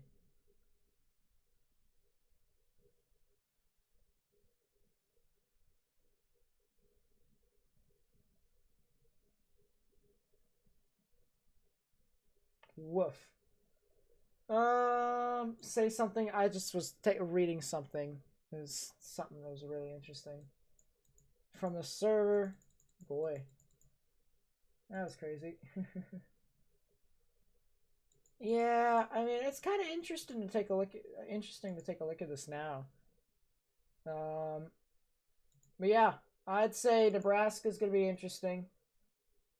Nebraska's going to be really interesting. Let's see. Someone said there was a hook forming near Haskell. I mean, Haskell County? Haskell County is doing its own thing, yeah.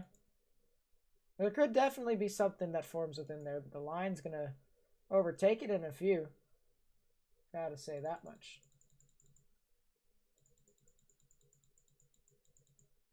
The line is about here.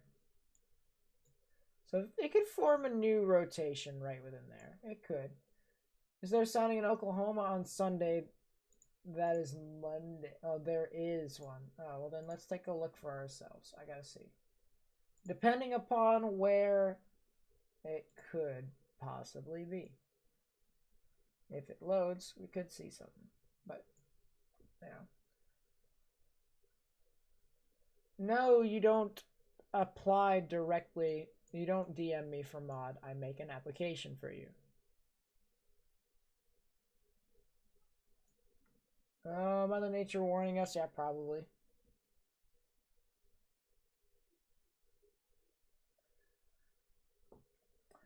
Probably. I'm gonna be completely honest. It's doing its own thing.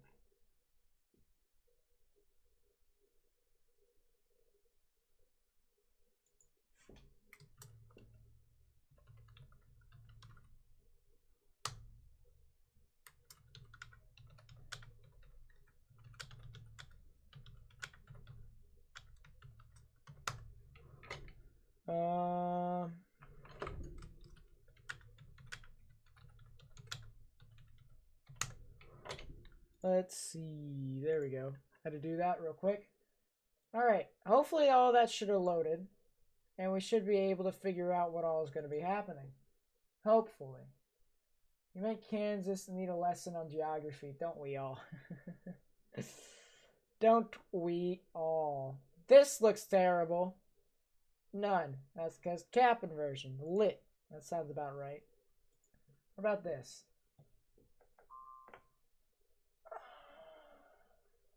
Satanta, Kansas. I know where Satanta, Kansas is. They just dealt with some sort of tornado warning over there. Severe thunderstorm warnings are now expiring, so that's thing. Hurricane season forecast 13 and 19. Oh yeah, I saw that earlier when Span tweeted that out or retweeted. Either way. Did something of the sort. Significant tornado parameter out behind that is crazy. This thing right here, though, this thing is mental. I'm saying Nebraska is going to be the area to watch. Nebraska is definitely going to be the area to watch.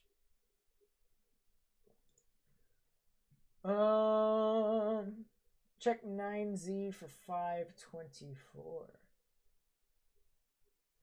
By the way, there's the PDS sounding for anyone who wants it. Yeah. That does seem to be having a whale of a time. I'm going to be completely honest. When helicity gets up that high and there's just enough cape, 3 cape being around 100, yeah, I think that's... sounds about right. I'm going to be completely honest. I want to take a look at storm relative helicity real quick. Look at Satanta again, please. Okay, yeah, I'll take a look at Satanta real quick. Yeah, it's got a hook. It definitely has a hook. Or at least the one near Sublet has a hook. Whether or not it will actually form, that's the real question. But, yeah, it does have something.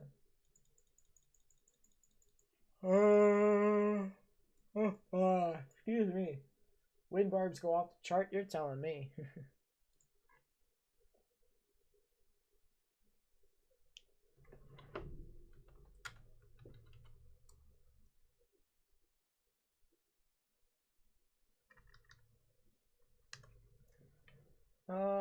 Let's see.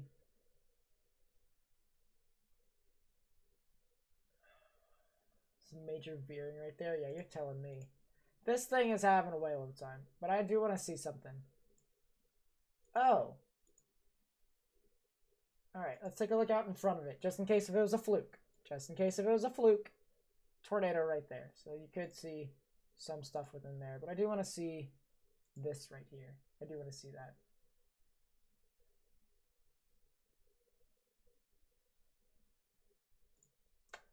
Major contamination. Let's just go into like the 400 realm. See what's going on here. Still a lot of contamination. My goodness. What is going on here? There we go. Finally got something that's decent. Yeah, I'm saying somewhere to the west of North Platte. Like right, literally, my hot zone was going to be right here. But I might as well just include the little part of Colorado. So right in there. Seems to be my hot zone. For Saturday. But it could change. That's not my official hot zone. It'll probably be changed if I think that something else is going to be pretty bad. But for 2 days out, 2.5 days out, that sounds about right.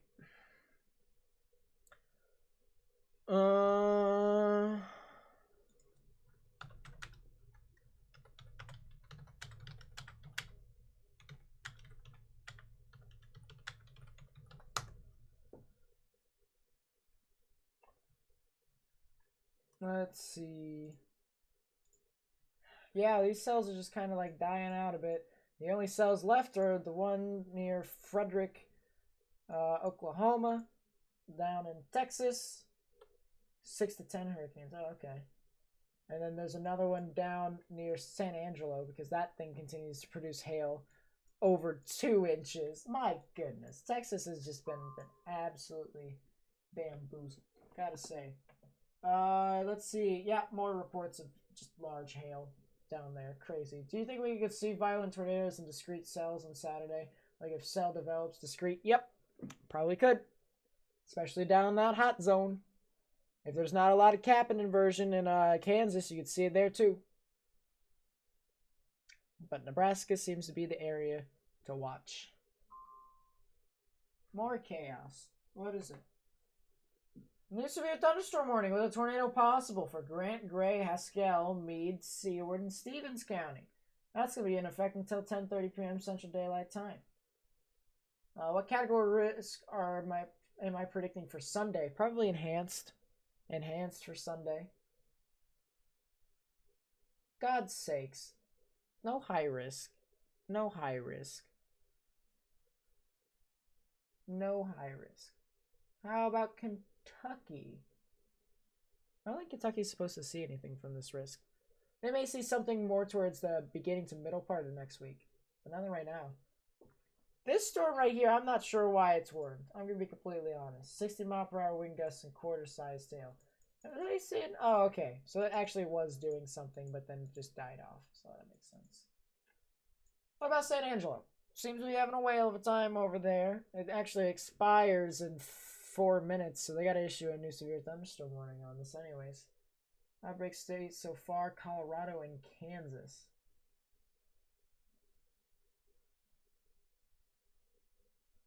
If you're talking about this year in general, you're missing a peculiar place. Peculiar place that could technically be constituted as outbreak state. I issued a tornado outbreak for May 21st, 2020. That's today. Oh, that's what you meant. That's what you meant. I don't believe that today was going to be a tornado outbreak. I don't think tomorrow is going to be anything special either, unless if it's just discrete supercells, in which that could just basically ruin everyone's day. But I don't think it's really going to be anything too big, in my honest opinion.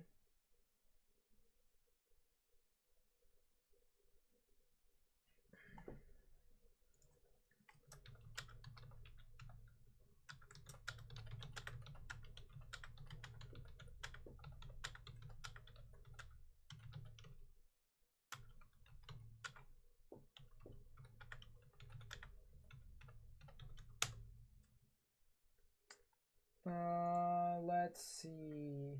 Yeah, we got that. Question, do you think the South Carolina and Georgia are going to get supercells tomorrow?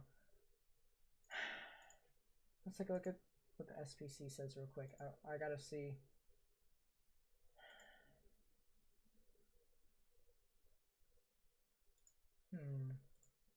Let me take a look at the models.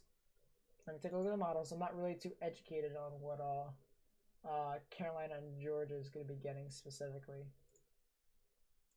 Supercells. Precip would load would be pretty much be a whole lot better. Saturday's looking good. Maybe a tornado outbreak, possibly. By the way, Joshy, you asked about Minnesota the other day. Here's my answer. Watch out for Sunday.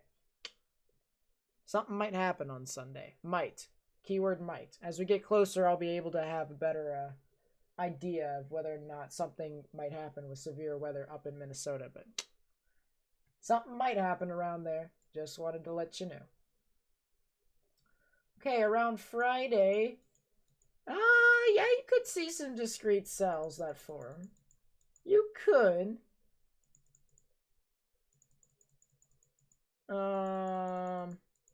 They really are discrete, aren't they? Huh. Do you think that large EF4, EF5 tornadoes could happen on Saturday? Yeah, possibly.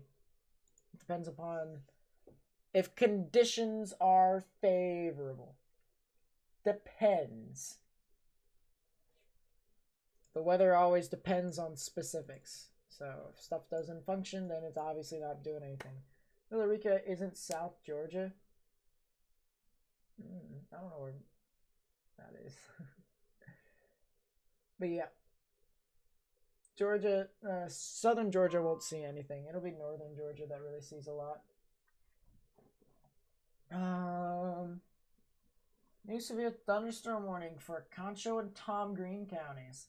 It's just basically the extension for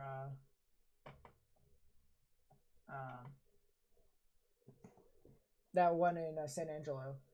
Becca Lynn, see you later. Thanks for coming out to the stream. Yep, this storm seems to still be having a whale of a time, but I honestly don't feel like it's going to continue to do anything.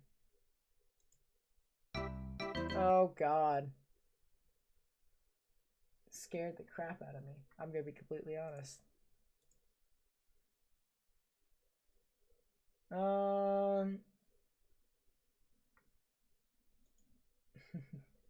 goodness gracious. Not out of the question for 2020. Yeah, you're telling me. Hope Southeast Wisconsin can finally get something. I haven't seen a severe storm in almost 2 years. You possibly could. You possibly could. Southeastern Wisconsin is eh. Now do you think we could see a 10% or 15% hatch based on recent model runs from extreme northwestern Kansas, southwestern Nebraska, and northeastern Kansas?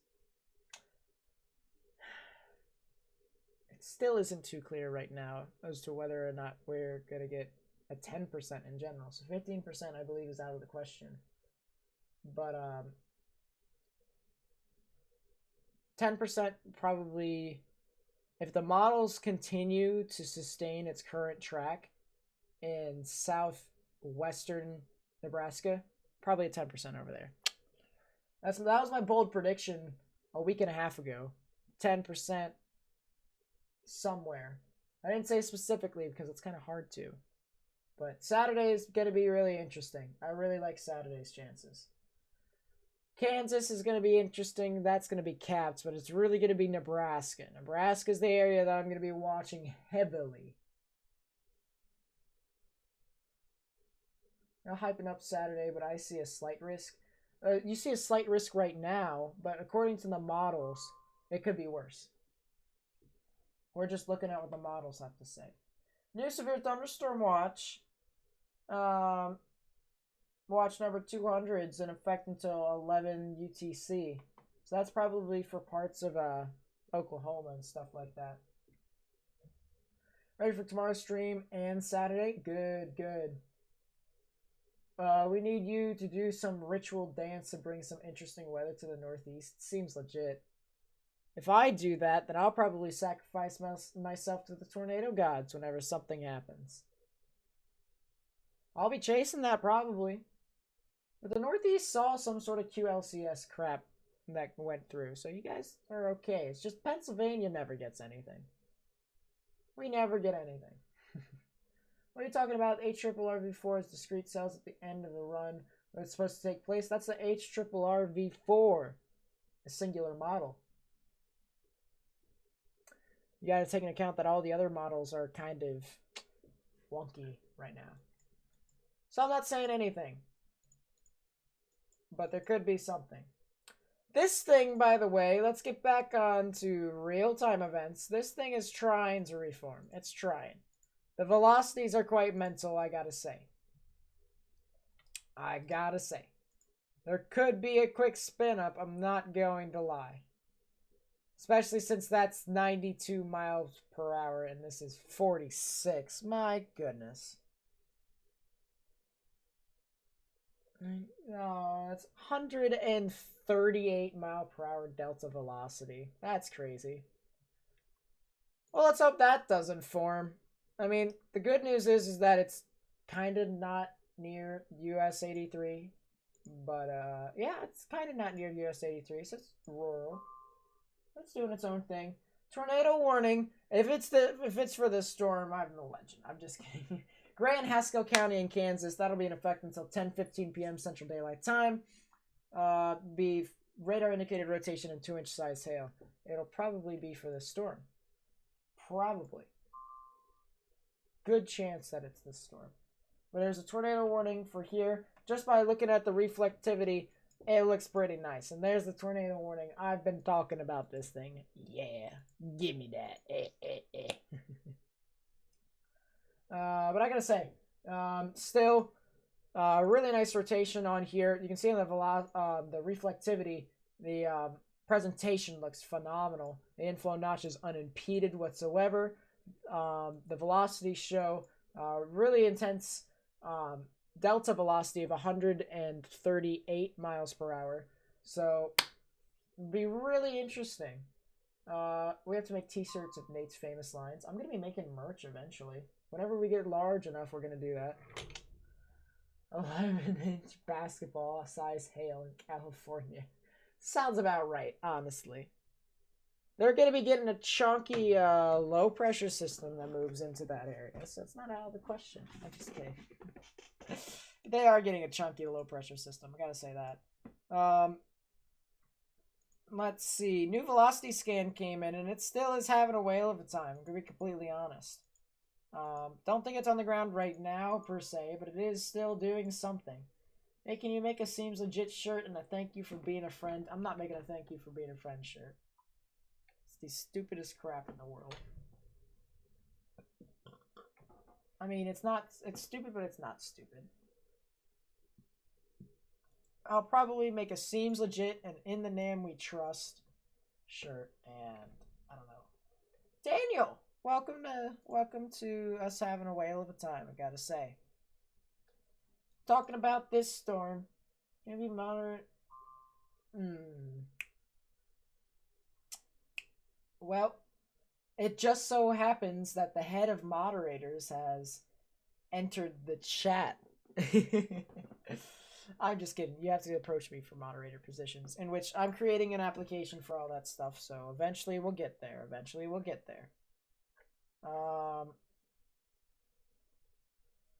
But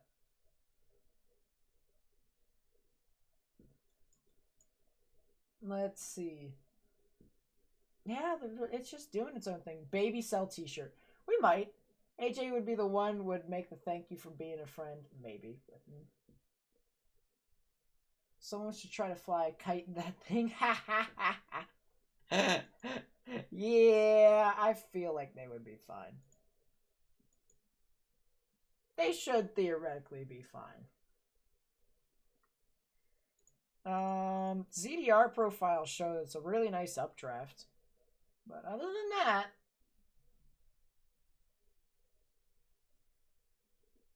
it's been okay.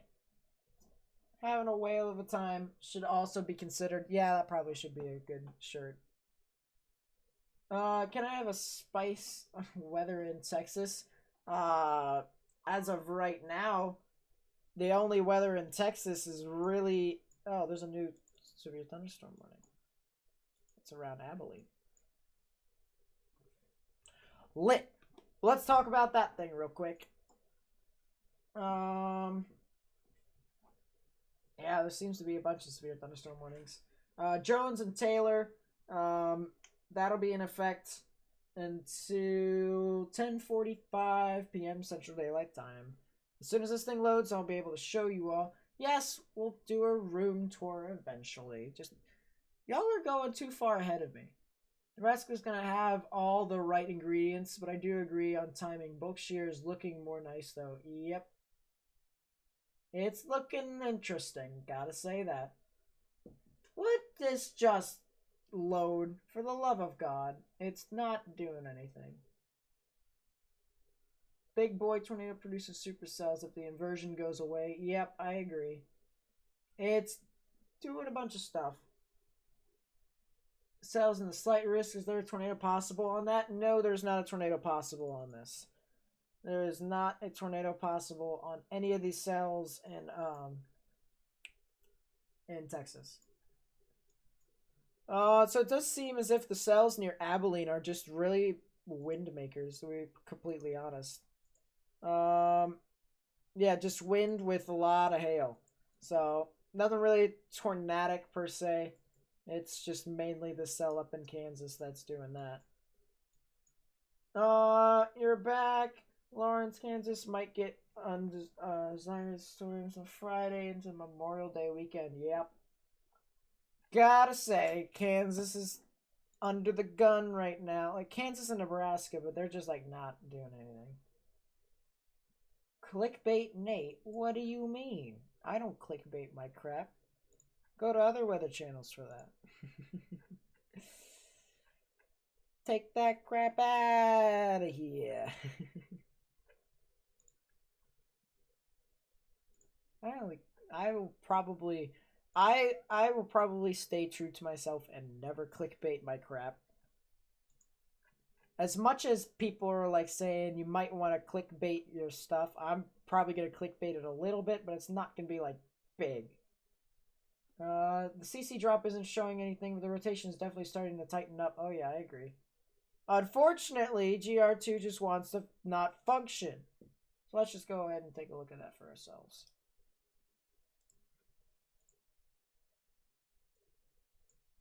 There it is. Okay. Hopefully, we should be getting some stuff. Nate the Great. Yep, that actually was what people called me way back when in hockey. It's N8, the GR8. Great. Boom. So many things you can do with the number 8 when it comes to puns. So many things. Just saying, guys, sad year with COVID. I agree. I got screwed out of my graduation. Whether or not I cared about graduation, nah. I just wanted an experience. This does seem to be gusting out a bit more. This might be the end of the actual rotation real soon.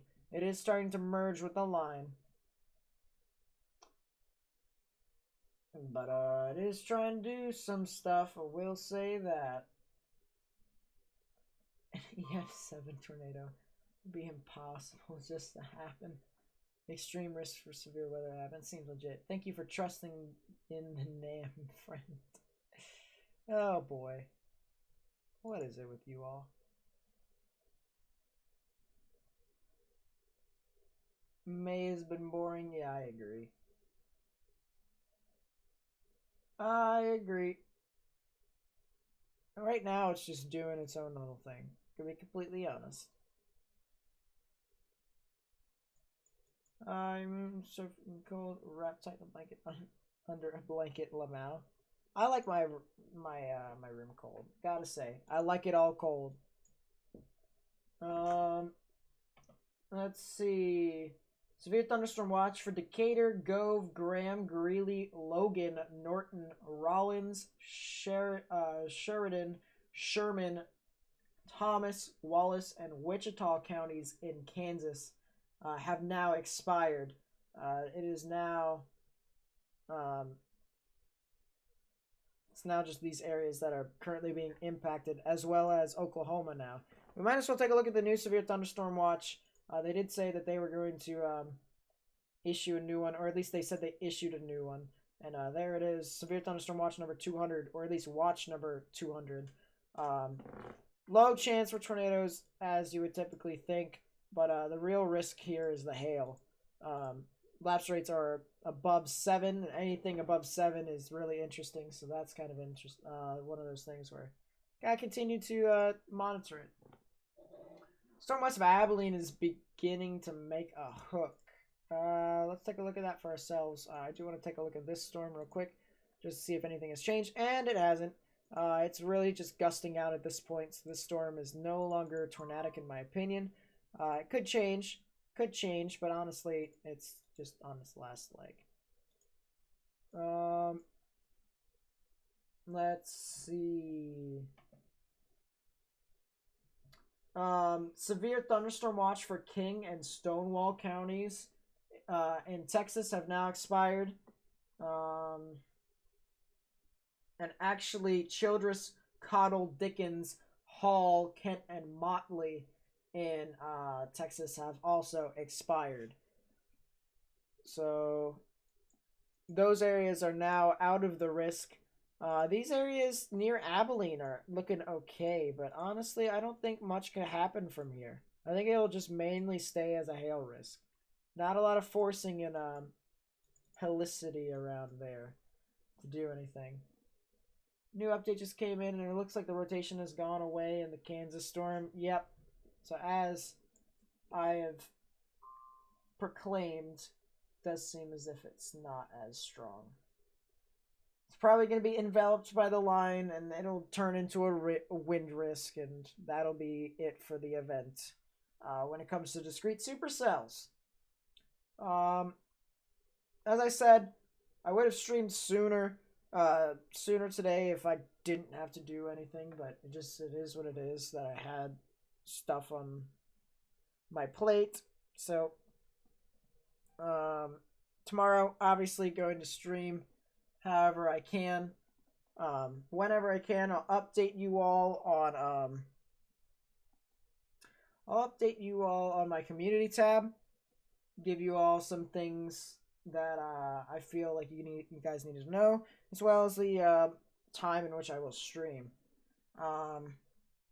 So as soon as this tornado warning ends, I'll look over all the storms, and then I'll give you all my final thoughts for today and the future. I feel like I'm going to start doing a final thoughts thing for every stream. And I'm going to put a timestamp in the description so that people at the end of every single stream can take a look and see, if they didn't want to look over the entire stream, they can see for themselves what I think from either stream to stream at the end of the stream. So, yeah. What we're probably going to do, as probably a good time now to self-promote all over the shop. If you guys haven't already, feel free to leave me a subscription. I would really appreciate that. And also hit the bell for any time if you feel like you want to just come out for my live streams. If you hit the bell, that'll be able to tell you all that I'm live streaming. And it's probably some sort of severe weather event. So you might want to come out just to see what all is going to be happening. So, yeah. Liking the video also helps. Gotta say that too. helps me with YouTube's algorithm. Gotta say that much. So if you like the video, more people's gonna come out to the stream. It's gonna tell YouTube that they should come out and take a look for themselves. And yeah, feel free to share it with your friends and family, or just even on Twitter in general. Anything would be great to help contribute to the stream. And if you guys have any questions, feel free to leave them in the in either the chat, or if you're looking at this after the fact, leave a comment down below. I'll be able to answer it for you. Either or. There's the tornado warning. There it goes. So that has been put down. Yeah. Police! Police! Police! Help! Police! Help! Police! Help! Help! Police! PS2 VHS with the $1 super chat. Can't go a single stream without the police calling, huh? It happened in the beginning part of the stream, but I didn't actually react to it. So, goodness gracious. PS2 VHS, thank you for the $1 super chat. I really do appreciate that. Maybe a CC drop on the Abilene storm now. Alright, we'll take a look at Abilene. We'll take a look at this. Does not have a tornado possible. Here, I'll even take a look at San Angelo's. Here, San Angelo is issuing these warnings. Yes, they are. Okay. Yeah, PS2 VHS. I gotta say, thank you for the super chat. I actually do appreciate it. For all the memes that I do, I gotta say, I appreciate. Let's put it this way. I would rather have the pennies than the big boy $100 donations. Because I just don't feel right accepting that much money. I don't feel right accepting any money anymore. I just don't. But, yeah. Easter egg moment. What do you mean Easter egg moment? What all happened? Nothing happened. That was having a whale all the time. Forecasting about 420 tornadoes on Saturday. Seems legit. I don't know. This is just a bold prediction for how many tornadoes could happen. But I think 18. That's just for shits and giggles. I have no evidence to back that up. But if I guess correctly 18, that's either a major coincidence or I'm a wizard. I hope to God that I'm a wizard. Yeah, I don't see anything on here. The CC that's inside the storm is a lot of hail, probably some rain dumping in excess amounts, just absolutely mental in that compatibility. And then the inflow notch is prevalent, nothing there when it comes to tornadic potential. So it's my honest opinion on that. Let's go ahead and get into the final thoughts. Today, obviously, as I said yesterday, I said that this was going to turn into a 5% risk. I streamed a bit late today, mainly because I had issues, couldn't really stream, complications, boom, then I did, and then, you know, we still ended up getting some sort of activity, so there's that much. Tomorrow, line of storms that'll be forming. I wouldn't be surprised if they extend the 5% risk into Texas. I'm going to be completely honest. You know, it's just, it extends all the way down, and Dallas-Fort Worth will probably get something along that edge. Definitely a wind risk. Hail risk is going to be a bit more prominent down to the south, but I wouldn't be surprised if they extend that 5% risk down. This 2% is going to stay here, but that won't increase into a slight whatsoever. I believe that that'll continue to stay as a marginal. Not really a lot of stuff that's happening out in North Carolina, South Carolina, Georgia, stuff like that. But it is what it is. We'll get to that in a bit. So yeah, tomorrow I feel like they could extend the 5% risk. Maybe if the models decide to uptrend, possibly a 10%, but don't quote me on that. I feel like it'll stay as a 5. It'll stay as a 5. Day 3, the day that I've been preaching for quite some time, slight risk over Nebraska and South Dakota, mainly because there isn't really a lot of capping inversion up here, but the models have now trended, as I've mentioned, that there could be something around North Platte, something that could develop as a long-lived, isolated supercell that could possibly produce some extremely dangerous, some damaging tornadoes. If that sustains, that will be extended, the slight will be extended further south, and enhanced risk will probably be put around there. And then my bold prediction from last week was a 10% chance for tornadoes. If the models continues to sustain right around that area near North Platte, you could probably see that there. Significant severe, probably a 10% hatched around there. But other than that, 5% seems to be pretty logical, or just a pretty reasonable guess. Sunday, if we were to take a look at that, I'm not sure if they have that on the day 4 yet. No, they don't. But let's take a look at Sunday anyways, because Sunday seems to be the day, or at least a day. So, 0Z, you can take a look and see. Yep, so there's a line of storms that start to form right around midday. Midday starts to form in Iowa. You could potentially see a 2% chance of tornadoes around in Iowa. I do want to take a look at this a whole lot closer because I haven't looked at this all too much.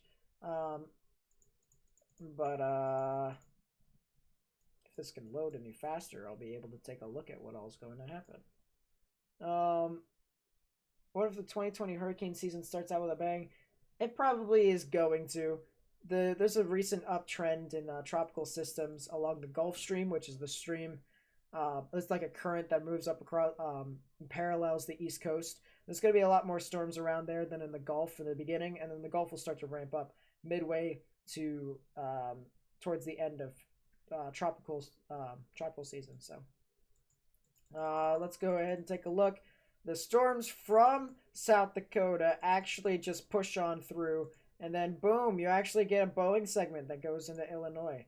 This is pretty interesting. A lot of gusty winds, I will say that, with a lot of cape. But there isn't really a lot of wind crossover, so I feel like the greatest tornadic potential could possibly be midday in Iowa. But a lot of gusty winds. You could probably see some discrete cells on the southern edge of Iowa that could push on through into Missouri. But then other than that, the risk kind of depletes itself in and around there. I know that there could possibly be something in Oklahoma and Texas that day, so I am going to take a look at that. If Saturday says 5% chance is the potential for, there's a lot, the potential for a lot of tornadoes is still high. I mean, it's just a 5% chance that, let's put it this way. If you take 5/100ths of that entire 5% circle, that will see tornadic conditions, okay? That area will see tornadic conditions. That's how it works. So, let's see. There's Sunday. Look at that. Bunch of storms just formed, like scattered storms. Not sure if there's anything tornadic. It's marginal. You could possibly see it 2% and stuff like that, but it is relatively far out. I mean, you could see two different risks, as I mentioned, going in on through. So, and then somebody asked for eastern Missouri if they were going to get anything. If I were able to load this any quicker, I'd be able to have an answer for you. Eastern Missouri could get something Friday night and a Saturday. So, probably some sort of gusty winds in some sort of nature. So, you could see something.